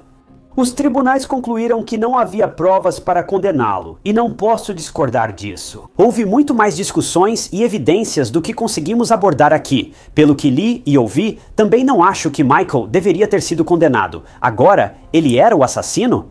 Pode ser uma possibilidade real, mas não se pode prender pessoas só por possibilidades, embora, de certo modo, tenha sido o que fizeram. Nós temos que condenar criminosos com base em evidências, e somente em evidências. E como está, praticamente todas as provas, neste caso, são circunstanciais, e isso é terrível. É horrível que depois de várias décadas, mais de 50 anos, a família Moxley ainda esteja implorando por respostas. É impressionante pensar que já se passaram 50 anos desde que essa garota foi encontrada perto de casa, assassinada brutalmente. Ninguém sabe o que realmente ocorreu na noite antes do Halloween. Muitos acreditam que, aconteça o que for, Michael Skakel é culpado. Alguns acham que Tommy é o assassino, já que Martha também não gostava dele romanticamente.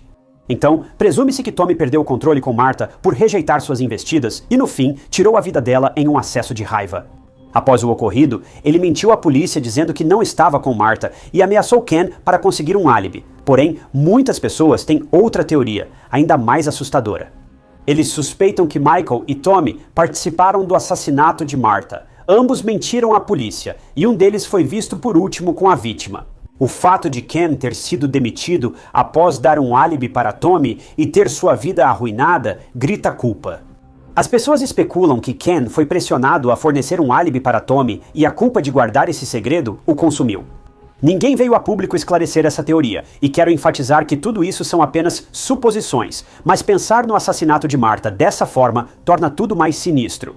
É assustador pensar que dinheiro e influência podem comprar quase tudo, e podem limpar o nome de pessoas culpadas e retratá-las como inocentes. Depois de todo esse tempo que se passou, Tudo o que restou da família de Martha é seu irmão John, que atualmente está na casa dos 60 anos, e ele ainda está tentando se recuperar dessa perda dolorosa e inacreditável. Praticamente todo o resto da família já se foi, mas ele ainda quer saber o que aconteceu com sua irmã e por quê. Por que alguém tirou a vida dessa garota inocente? Essa é a maior de todas as perguntas. Por quê?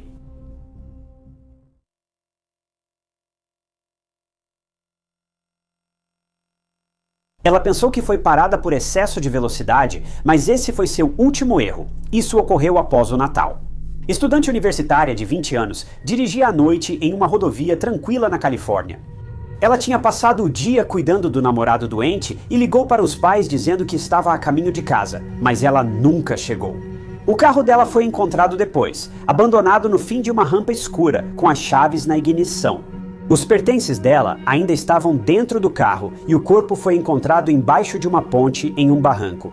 No começo, a polícia não fazia ideia de quem tinha feito isso, mas então algo assustador aconteceu.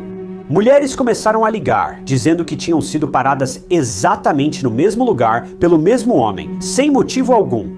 E a pessoa que elas estavam descrevendo não era um estranho, era um policial rodoviário fardado.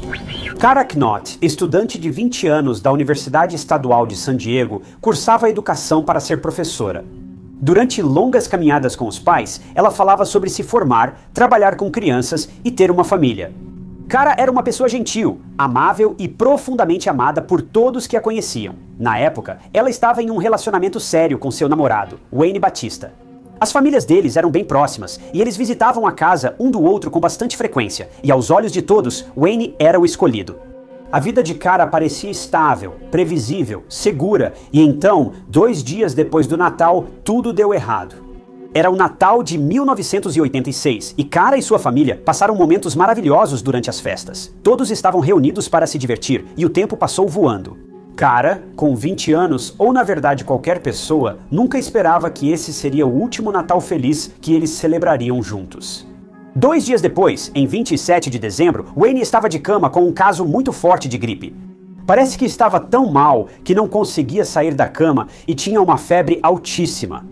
Quando Cara soube, ficou muito preocupada, mas essa era ela, sempre cuidando de quem amava e sendo o mais prestativa possível. Cara planejou passar o dia com o namorado e cuidar dele até melhorar. Ela sabia que Wayne provavelmente estava se sentindo muito mal e gostaria de ter alguém ao lado dele, então foi exatamente isso que ela decidiu fazer. Ela disse aos pais que passaria o dia na casa do Wayne em escondido e que voltaria à noite. Era algo bem básico e rotineiro para a Cara fazer isso. Os pais dela a viram entrar no seu Fusca branco de 1968 e acenaram para se despedir da filha. Agora, as casas de Wayne e Cara ficavam a cerca de 40 minutos de carro ao sul pela Interstate 15. Guarde essa informação, pois será importante depois. Mas a Cara chegou em escondido e avisou aos pais que tinha chegado ligando da casa do namorado, e foi isso. A Cara passou o dia com o Wayne, ficando ao lado dele, ajudando no que podia, e quando a noite chegou, era hora da Cara ir para casa. Agora, como essa era a época antes dos celulares, a Cara ligou para os pais mais uma vez da casa do Wayne, avisando que estava a caminho. Isso também é algo a se notar sobre a Cara. Agora, tenho certeza de que você já ouviu isso, mas a Cara era muito pontual e não fazia planos de última hora. E se ela dizia que estava indo para casa, pode acreditar que isso estava decidido. Ela realmente ia voltar para casa. Os pais de Cara esperavam que ela chegasse em casa em cerca de 40 minutos, mas ela não voltou. 40 minutos se passaram, depois mais alguns minutos, e então foi 1 hora, depois 1h30. Os pais da Cara começaram a ficar ansiosos. Onde ela estava? Ela já deveria estar em casa, a menos que tenha sofrido um acidente na I-15. Mas isso também não fazia sentido, pois Cara costumava avisar a família se fosse se atrasar ou tivesse algum problema. Se houvesse um telefone público por perto, Cara já teria ligado avisando o motivo do atraso, mas isso nunca aconteceu. E a cada minuto que passava, os pais de Cara ficavam cada vez mais inquietos e tinham um pressentimento muito ruim. Então, quando acharam que já tinham esperado o suficiente, Cynthia, irmã de Cara, o marido dela e os pais de Cara pegaram seus carros e seguiram o mesmo caminho que Cara até a casa de Wayne. Agora, talvez Cara estivesse presa em algum lugar, talvez ela precisasse de ajuda, talvez o carro dela tivesse ficado sem gasolina, talvez fosse um pneu furado. A mente da família Knotts estava passando por todos os tipos de possibilidades que poderiam explicar logicamente o atraso de Cara. Eles percorreram as estradas procurando por Cara e seu Fusca branco, mas não encontraram nada, seguindo a busca por conta própria. Sam, o pai dela, também chamou a polícia para registrar o desaparecimento. Mas a polícia usou aquela desculpa de esperar 48 horas e deixou a família desamparada, tendo que procurar a filha por conta própria.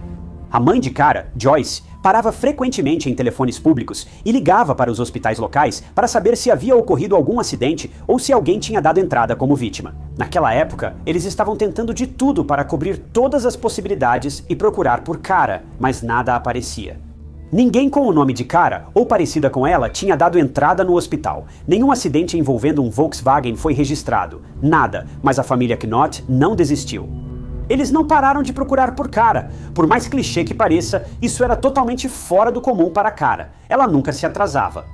Eu sei que isso é comum em casos de crimes reais, mas é fato por um motivo. Se alguém se atrasa inexplicavelmente para um compromisso muito importante ou se desvia da sua rotina quando normalmente não faria isso, esses são sinais que nunca devem ser ignorados. A família Knott e parentes distantes de Cara procuraram por estradas, caminhos de terra, estacionamentos e canteiros de obras. E quem sabe onde procurar pela Cara ou pelo carro dela. As buscas pela Cara continuaram durante toda a noite e chegariam ao fim na manhã seguinte, quando a própria família dela fez uma descoberta assustadora.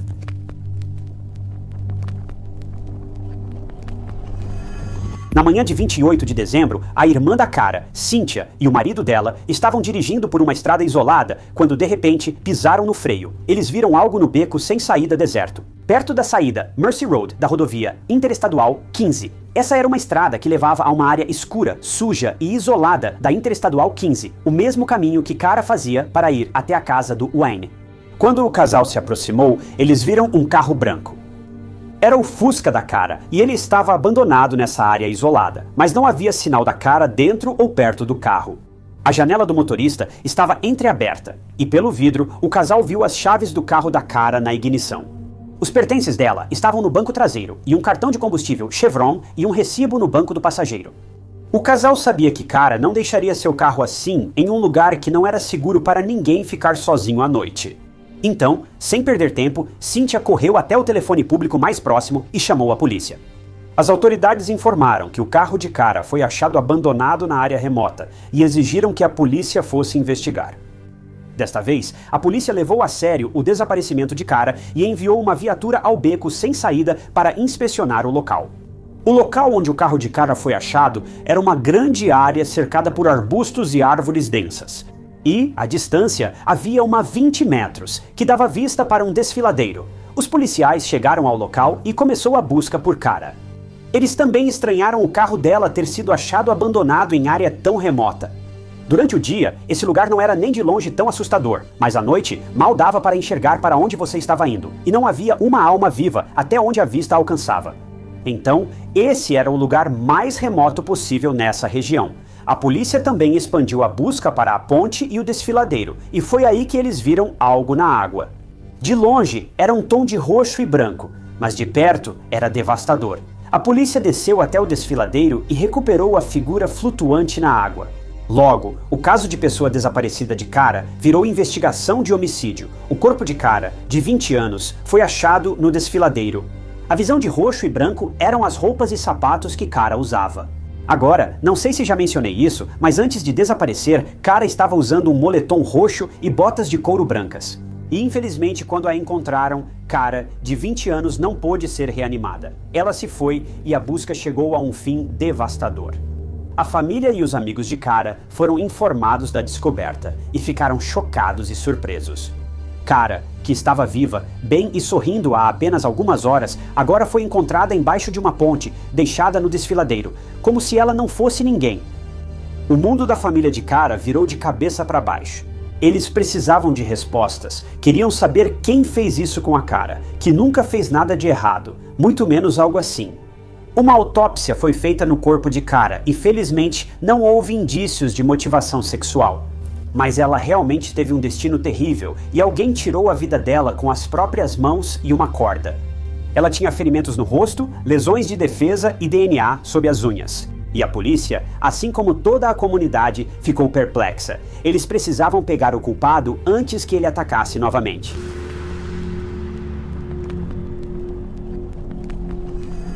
A polícia tinha poucas pistas para investigar. Claro, havia evidências de DNA, mas isso era nos anos 80. Testes avançados de DNA ainda eram um conceito estranho. E a falta, ou melhor, a ausência de câmeras de vigilância também não ajudava no caso da polícia. Os investigadores fizeram o que as autoridades faziam na época. Criaram uma linha direta para receber pistas. Eles precisavam que qualquer pessoa viesse à frente com detalhes sobre Cara, e se alguém tinha visto algo suspeito na Interestadual 15 na noite de 27 de dezembro... Enquanto isso, a polícia rastreou os movimentos de Cara. Naquele dia, ela foi até a casa de Wayne, e isso foi confirmado após conversarem com Wayne e seus pais, e então ela foi embora. A caminho de casa, Cara parou para abastecer em um posto Chevron, cerca de 16 quilômetros ao norte, na saída da I-15. A polícia conversou com o funcionário que estava no caixa naquele momento e, segundo ele, viu Cara chegando ao posto de gasolina, abastecendo o carro, pagando, pegando o recibo, que mostrava o horário de 20 horas e 30. Em seguida, entrei novamente na Interestadual 15 pela Rampa Sul. Cara estava indo direto para casa, sem desvios ou outros destinos. Então, como seu carro foi parar onde foi encontrado? Enquanto tudo isso acontecia, a polícia também fez uma lista de suspeitos, que era bem curta, mas eles inicialmente suspeitaram do namorado da Cara, Wayne. Mas ele tinha um álibi incontestável, e a reação dele demonstrou genuinamente surpresa e preocupação com a Cara. Também não havia motivo para ele ser responsável pelo desaparecimento da Cara, então ele acabou sendo descartado. Isso também significava que a polícia estava de volta à estaca zero. Eles seguiram diferentes pistas recebidas pela linha direta e dias após o início da investigação, várias ligações de jovens mulheres começaram a surgir. Mas o estranho é que todas essas mulheres estavam contando exatamente a mesma história e todas elas mencionaram exatamente o mesmo nome.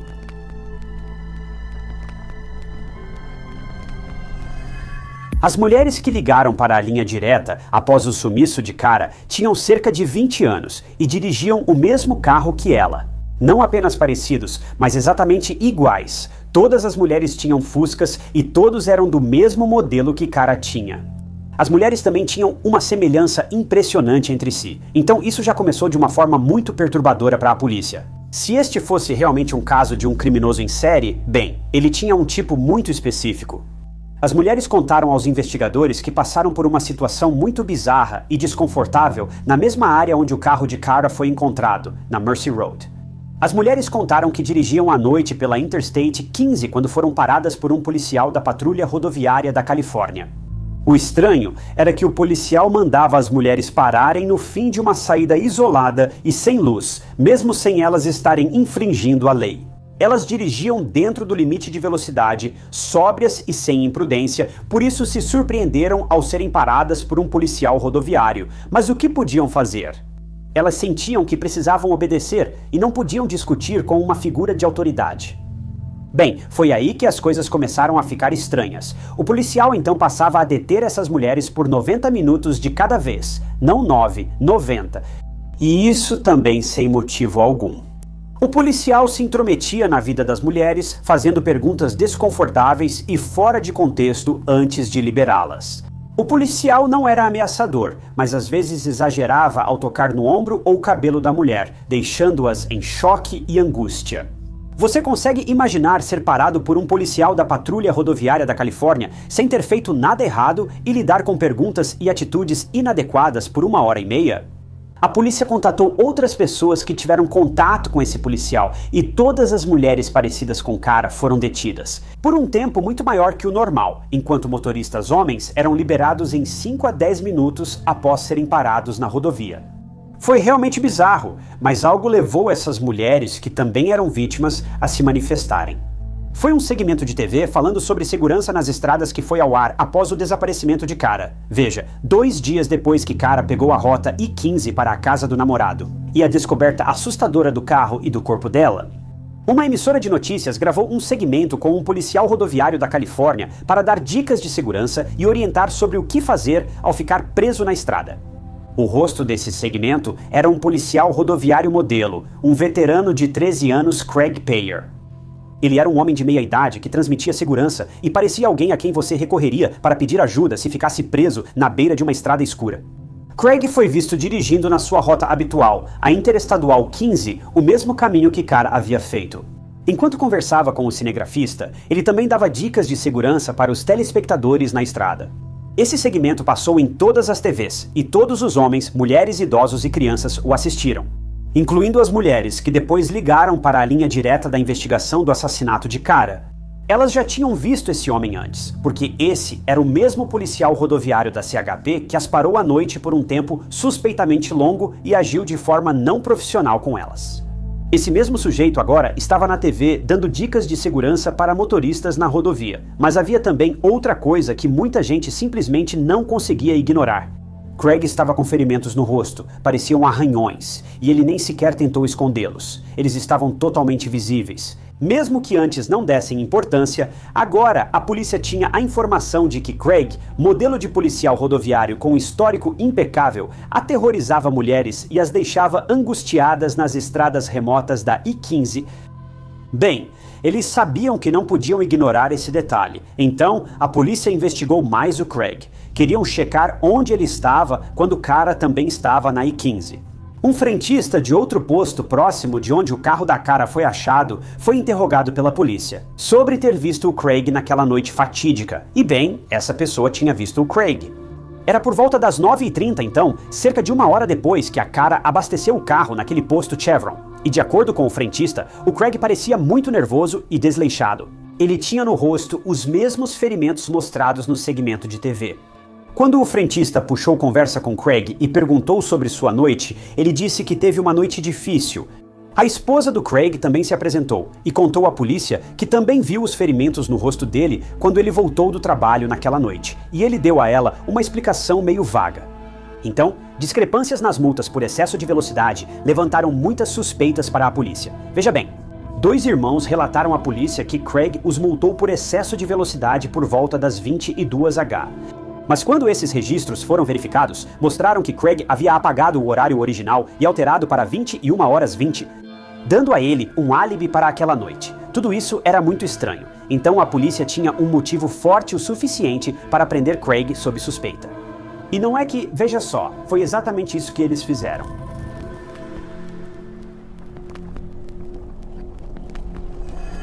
Craig Peer foi preso em 15 de janeiro de 1987. Quando questionado sobre os ferimentos no rosto, Craig alegou ter caído de cabeça em uma cerca de arame, mas a polícia não acreditou. Os ferimentos eram compatíveis com alguém tentando se defender, arranhando ele. Ferimentos causados por uma cerca de arame não pareciam com os ferimentos de Craig. No final das contas, as evidências contra ele só aumentaram, e a polícia o acusou de assassinato em primeiro grau de Kara Knott. Os pertences de Craig também foram confiscados pela polícia, e no carro dele encontraram uma corda e uma lanterna, ambos objetos usados para subjugar e, no fim, tirar a vida de Kara. É impressionante que Craig ainda tivesse a arma do crime em seu carro, e ambos os itens acabaram sendo a chave para condená-lo no final. Além disso, provas forenses colocaram Craig na cena do crime, o que basicamente confirmou a ideia de que ele foi quem atacou Kara. O DNA dele foi achado nos sapatos dela e o de Kara, nas roupas e no corpo de Craig. Craig tinha um sangue raro, AB negativo, achado nas roupas e no corpo de Kara, o que ajudou a polícia. Então, literalmente não havia nenhuma pessoa envolvida no ataque a Kara além do próprio Craig. Em janeiro de 1988, o primeiro julgamento de Craig foi realizado, mas o resultado foi um júri empatado. Naquela época, as pessoas simplesmente não conseguiam acreditar que um policial de patrulha seria capaz de algo assim. Mas depois de horas e mais horas de deliberação, eles não conseguiram chegar a um veredicto. O júri de 12 pessoas ficou dividido, com 7 votando pela condenação. Enquanto preparavam outro julgamento, Craig seguia solto sob fiança. Nem consigo imaginar como a família da Kara se sentia. Ficava claro como a luz do dia que essa pessoa estava envolvida no ataque a Kara. Mesmo acusado do crime, o julgamento acabou em confusão e desorganização. Agora ele estava livre e podia machucar outras jovens até o segundo julgamento, que finalmente aconteceu após alguns meses. Os promotores trabalharam incansavelmente no julgamento, apresentando provas concretas, testemunhas e tudo o necessário para condenar Craig por suas ações hediondas. E o julgamento deu resultado, e os jurados chegaram a um veredito unânime. Craig Payer era culpado de assassinato em primeiro grau. Já Craig não falou nada no próprio julgamento e seguiu afirmando inocência até o fim. Mas finalmente, em 4 de agosto de 1988, Craig Payer foi condenado à prisão perpétua com um mínimo de 25 anos. Desde então, ele teve a liberdade condicional negada 2 vezes, uma em 2008 e outra em 2012. Ele ainda é considerado um perigo para a sociedade e eu não discordo nem um pouco disso. Atualmente, ele está cumprindo sua sentença na colônia masculina da Califórnia, na Califórnia. Sua próxima audiência de liberdade condicional será em janeiro de 2027, que não está tão longe. E a família de Cara, que esteve presente em todas as datas no tribunal, julgamentos e audiências de liberdade condicional, quer que esse assassino nunca mais veja a luz do dia. Mas o que ainda não está claro até hoje é o motivo pelo qual Craig atacou Cara. Ele já havia atacado mulheres no passado e da mesma forma, mas só chegou ao assassinato com Cara. Como Craig manteve a boca fechada, realmente não sabemos o que aconteceu naquela noite que levou Craig a fazer o impensável, e talvez nunca saibamos o porquê. Depois de tanto tempo, esse homem nunca explicou nada sobre isso. Acho que ele só espera que alguém da junta de condicional acredite que é inocente. Eu realmente não sei. Mas Cara estava apenas seguindo sua noite, como de costume, e do nada, Craig a abordou, a matou e depois agiu como se nada tivesse acontecido. Tudo isso parece sem sentido, e acho que de certa forma é mesmo. Era. O pai da Cara, Sam, e a família Knott fizeram campanha para reduzir o tempo de espera para registrar pessoas desaparecidas de 48 horas para ajudar a resolver esses casos rapidamente e, com sorte, salvar outras pessoas da mesma tragédia que eles passaram. Eu não sei se eles tiveram sucesso nessa área em particular ou não, mas ouvi isso de várias fontes. Atualmente, a maioria dos departamentos de polícia nem exige mais período de espera para registrar desaparecimentos. Talvez, de certa forma, a pressão deles tenha funcionado. Mas o que é tão de partir o coração nesse caso é que Sam, o pai da Cara, faleceu de ataque cardíaco, a poucos metros de onde a própria filha foi encontrada sem vida. Veja, a família Knott havia montado um memorial, um lindo jardim com um carvalho em homenagem à filha, e Sam estava cuidando dele quando seu coração não aguentou. É uma tristeza diferente pensar em como o pai da Cara morreu defendendo a segurança das motoristas mulheres. Porque a própria filha dele perdeu a vida nas mãos de alguém que deveria proteger os cidadãos. A família agora sofreu 2 perdas, tudo porque um policial rodoviário desonesto só queria machucar alguém.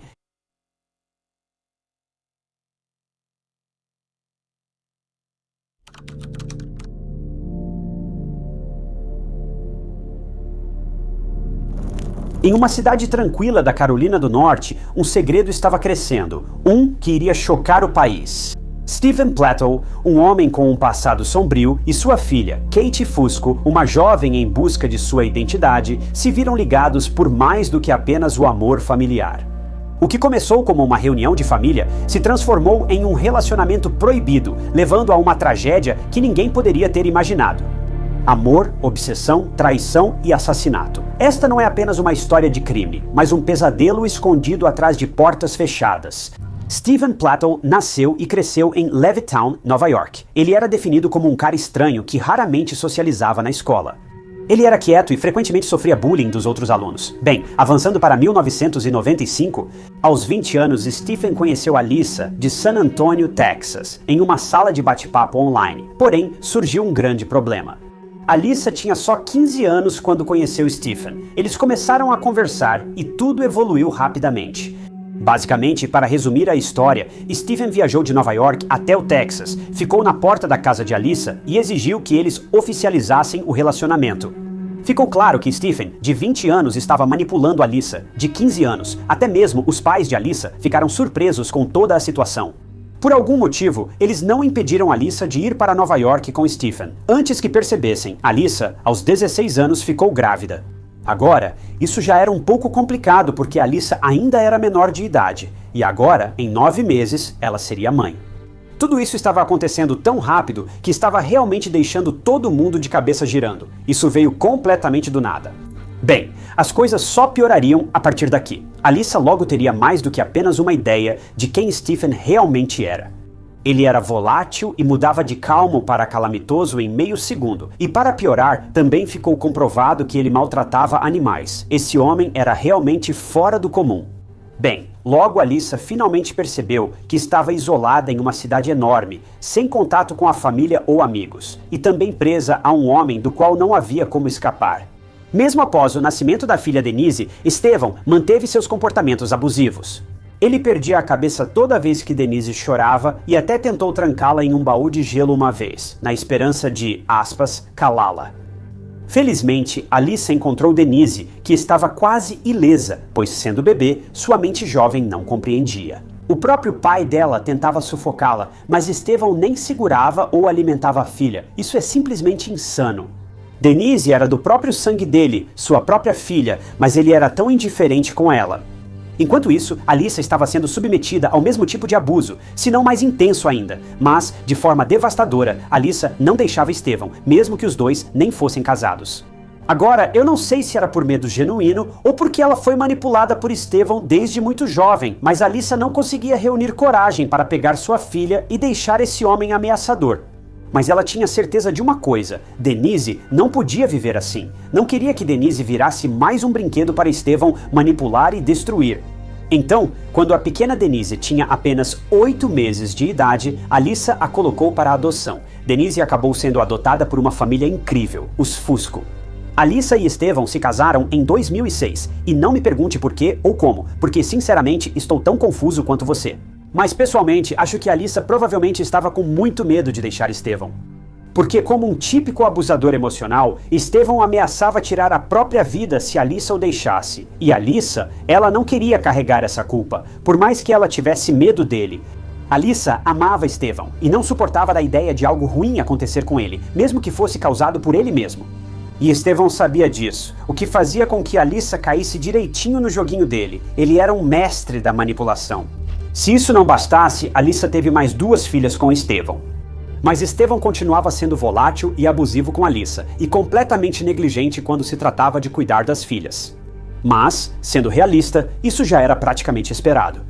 A família de 4 logo se mudou para Henrico, Virgínia, e Alyssa teve que trabalhar diariamente para pagar as contas. Porque, surpresa, Estevão nunca conseguia manter um emprego. Alyssa já tentou várias vezes levar os filhos e deixar Estevão, mas ele sempre usava os mesmos truques e ameaçava dificultar a vida dela. Mesmo após ir embora, esse cara não dava trégua. Se você achava que ele já era um problema, as coisas iam ficar muito piores. E esse caso está prestes a entrar em um lugar muito sombrio, como você nunca poderia imaginar.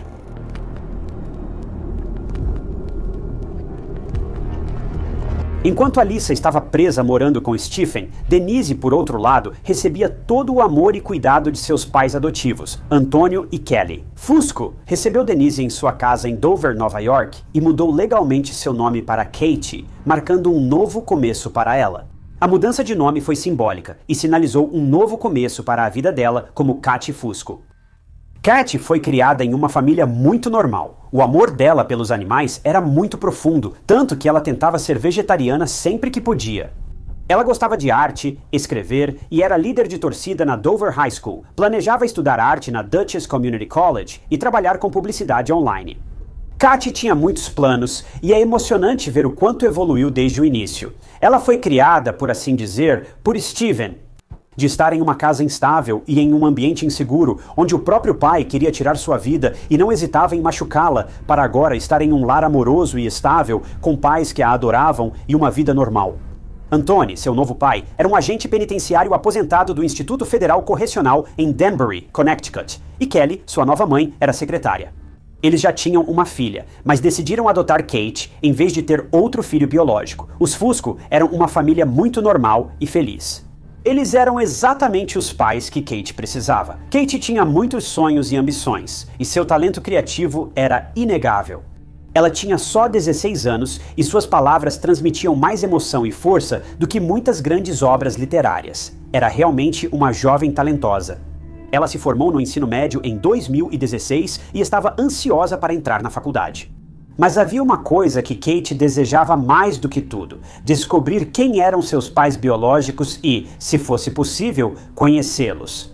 Kate tinha 18 anos quando sentiu essa vontade de encontrar seus pais biológicos. Naquela época, Kate vivia em um lar feliz, com tudo o que sempre quis. Seus pais médicos eram ótimos e ela tinha uma relação incrível com a irmã.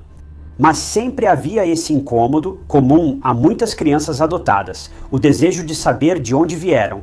Biologicamente, é uma curiosidade bem natural de se desenvolver. Todos nós queremos saber de onde viemos e o que nos faz ser quem somos, pelo menos até certo ponto. Bem, Kate tinha esse mesmo nível de curiosidade, mas o problema é que Kate não fazia ideia de que algumas curiosidades é melhor deixar de lado. Mas ela aprenderia isso da pior maneira, porque ela tinha decidido em sua mente que queria encontrar seu pai biológico, na esperança de reacender uma relação perdida e de alguma forma se reconciliar com seu pai. Kate estava desesperadamente esperando encontrar seu pai amoroso e há muito tempo perdido, mas, em vez disso, ela encontrou Steven Plattwell.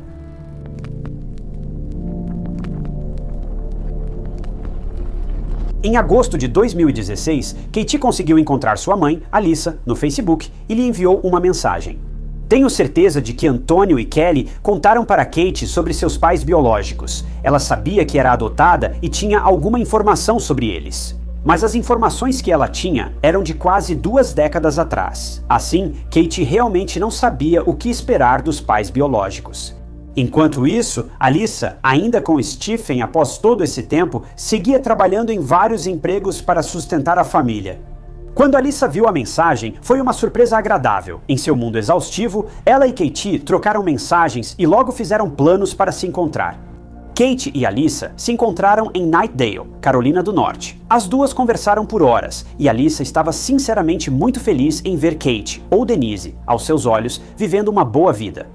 Kate fazia parte de Alyssa, sendo sua filha. Se alguém amou e tentou proteger Kate quando bebê, foi Alyssa. Ela passou os últimos 18 anos circulando o aniversário de Kate em um calendário e apenas desejando o melhor para ela. Kate também se emocionou ao conhecer sua mãe biológica, e imagine sua alegria ao descobrir que seus pais ainda estavam juntos e que tinha 2 irmãs mais novas. Foi como se a família de Kate tivesse simplesmente aumentado da noite para o dia e ela não poderia estar mais feliz. Mas Kate nunca foi informada sobre o abuso do pai ou o fato de que as ações dele foram o que levou ela a ser colocada para adoção em primeiro lugar. Não sabemos por que Alyssa não mencionou isso. Acho que não é algo que se diz ao reencontrar uma filha perdida. Mas, ao mesmo tempo, você imagina que essa seria uma das primeiras perguntas da Kate. Por que você me colocou para a adoção? Como a Kate não soube do abuso do pai, só Deus sabe. Mas eu acho que elas só estavam tentando se conhecer, e mantiveram as conversas principalmente sobre elas mesmas e o que estavam fazendo. Nos últimos 18 anos, mantendo as coisas leves, não foi como se a Alyssa tivesse insistido para que a Kate voltasse a morar com ela e sua família, ou algo assim. Ela estava genuinamente feliz pela filha e pela forma como ela estava realizando seus sonhos. Mas, surpreendentemente, logo depois, Kate até se encontrou com Estevão, e o encontro foi tranquilo, até melhor do que qualquer um esperava. Mas no final, Kate tomou uma decisão, e foi realmente algo totalmente inesperado para todos. Kate decidiu voltar a morar com seus pais biológicos, Alyssa e Estevão. Isso deve ter sido um golpe para os pais adotivos de Kate, e certamente foi inesperado para todos. Mas Estevão e Alyssa concordaram em recebê-la, mas ninguém tinha a menor ideia de que Estevão tinha planos muito mais sombrios.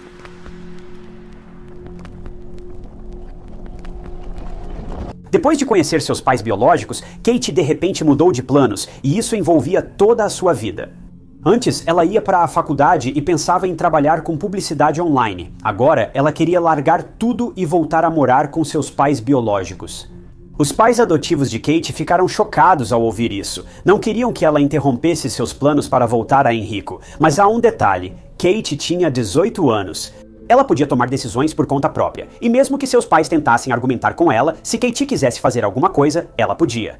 Sem questionamentos, seus pais adotivos ficaram sinceramente em uma situação muito confusa. Eles não queriam impedir Kate de conhecer seus pais biológicos, mas ela estava reorganizando toda a sua vida apenas por esse motivo. E isso era o que mais os preocupava, mas novamente eles não podiam fazer muita coisa. De volta à casa dos Palatal, Stephen ficou radiante com a notícia de que Kate iria morar com eles. Mas havia um grande porém. Stephen e Alyssa não se davam bem. Moravam juntos, mas em quartos separados, ainda casados, mas levavam vidas quase totalmente separadas. Eles estavam prestes a se separar e divorciar, mas nada era oficial. Mesmo assim, Stephen seguia animado com a mudança da filha para sua casa. Mas foi também nesse momento que alguns sinais de alerta começaram a aparecer. Parece que Alyssa percebeu rapidamente que Stephen estava perdendo todo o interesse nela. Eles já tinham problemas e pensavam em se separar, mas após a mudança de Kate, o foco de Stephen mudou totalmente. Ele parecia diferente. Ele começou a dedicar cada segundo de sua atenção para Katie, basicamente deixando tudo e todos os outros de lado. Ele logo mudou o estilo e passou a se vestir como alguém bem mais jovem, apesar de já ter 40 anos. Ele deixou o cabelo crescer, passou a cuidar da aparência e das roupas que usava e começou a se vestir mais como um adolescente, se é que dá pra dizer assim. Mas então ele fez a coisa mais estranha de todas. Saiu do próprio quarto e começou a dormir no chão do quarto da Kate. Até Alyssa ficou de olhos arregalados ao ver isso, já que ainda morava na mesma casa. Ela até confrontou o Steven sobre isso, mas ele só enrolou ela e depois saiu de casa junto com a Kate. Mas o negócio é que as outras filhas do Steven e da Alyssa ainda moravam nessa casa também, então a família inteira presenciou essa situação incrivelmente bizarra se desenrolar. Era algo tão além da compreensão que todo mundo basicamente ficou parado ali, de boca aberta. Ninguém sabia o que pensar disso. Foi completamente e totalmente eu nem sei dizer. Mas se você conseguir de alguma forma imaginar, as coisas ainda iam piorar de algum jeito.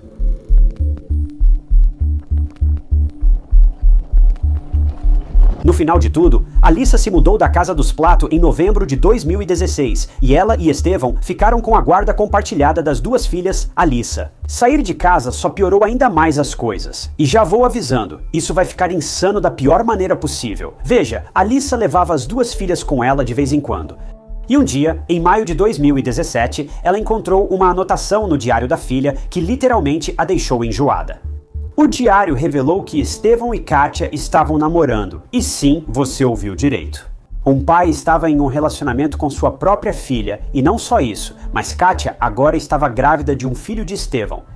Deixe isso cair a ficha. Alyssa ficou chocada e logo ligou para Estevão para confrontá-lo sobre essa notícia revoltante. Você deve estar curioso sobre a resposta de Estevão.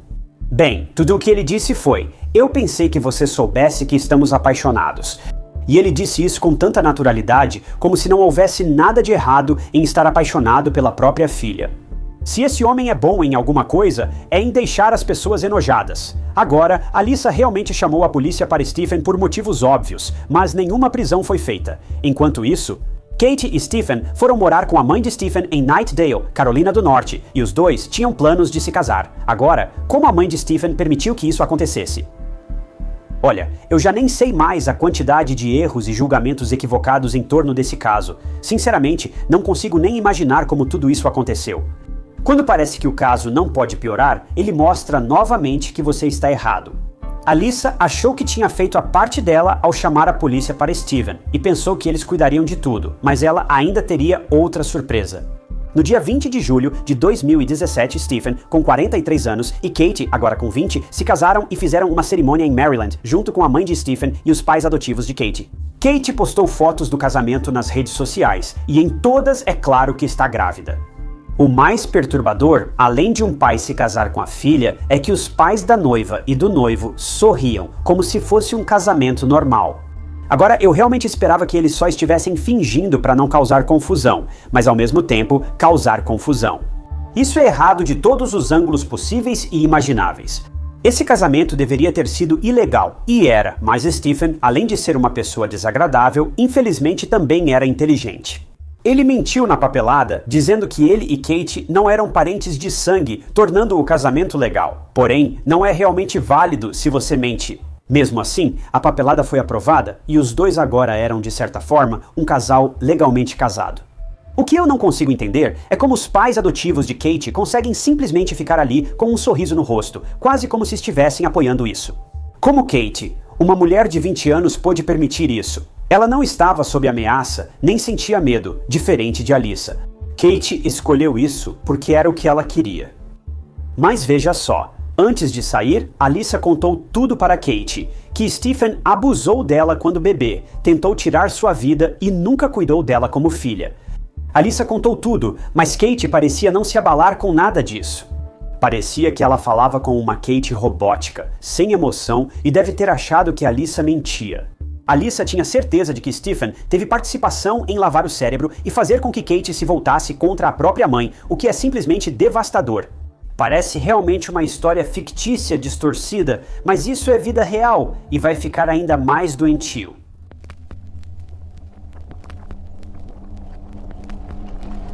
Menos de 2 meses após o casamento distorcido, em 1º de setembro de 2017, Kate deu à luz um menino, a quem ela chamou de Bennett Plattell. Em janeiro de 2018, Stephen e Kate foram finalmente presos por todos os motivos óbvios. No tribunal, o advogado de Stephen afirmou que o relacionamento era consensual e que ele estava completamente apaixonado pela filha. Uma mulher de 20 anos e seu advogado afirmaram que o amor deles superava o fato de serem parentes biológicos. Com todo respeito, me desculpe, mas não posso aceitar isso. Isso vai muito além de mero consentimento. Essa é a própria filha dele, e ele tem a audácia de argumentar no tribunal que o amor ofuscou seu julgamento. Bem, esse desastre terminou com tanto Estevão quanto Kátia sendo liberados sob fiança, com a guarda de Bento ficando com a mãe de Estevão, veja só, e a proibição de contato entre Kátia e Estevão. Kátia voltou a morar com seus pais adotivos, e foi aí que a realidade finalmente caiu sobre ela, como um peso enorme. Kátia, depois de tudo resolvido, finalmente caiu em si e ligou para Estevão, dizendo que queria o divórcio o mais rápido possível, mas Estevão não recebeu essa notícia nada bem. Ele não queria deixar Kátia ir, assim como não quis deixar Alissa ir. Kátia finalmente estava fora do alcance de Estevão, e isso o deixou furioso. Ele provavelmente pensava que Kátia foi totalmente manipulada pelos pais adotivos, mas sabemos que a realidade é diferente. Algum tempo antes do fatídico dia 11 de abril de 2018, Estevão havia elaborado um plano. Se ele não pudesse ficar com Kátia e viver seu doentio e distorcido final feliz, então ele iria arruinar tudo e todos. Quem destruiu sua ideia de vida perfeita, Estevão agora estava sedento por vingança. Ele queria que qualquer um e todos que estivessem envolvidos em tirar seu novo amor dele fossem completamente eliminados da história, e isso incluía seu filho recém-nascido, Bené, mas Estevão não parou por aí. Seu principal alvo ainda era Kátia, sua esposa, e ele finalmente descobriu onde ela estava e o que fazia. No dia 12 de abril, esse seria o dia em que seu plano finalmente entraria em ação. Veja. Kátia e seu pai adotivo, Antônio, saíram de casa em Dover e foram para Waterbury, Connecticut, visitar a avó adotiva de Kátia para ajudá-la a limpar a casa. Esse detalhe era bem conhecido por Estevão. Ele viajou da Carolina do Norte até Dover e esperou perto da casa de Kátia para vê-lo sair para Connecticut. Essa cena foi captada por câmeras de segurança. Dá para ver Kátia e Antônio dirigindo por uma rua movimentada, com uma minivan Honda de Estevão logo atrás. O mais assustador era que ele estava armado, com uma arma carregada ao lado, esperando o momento certo para agir.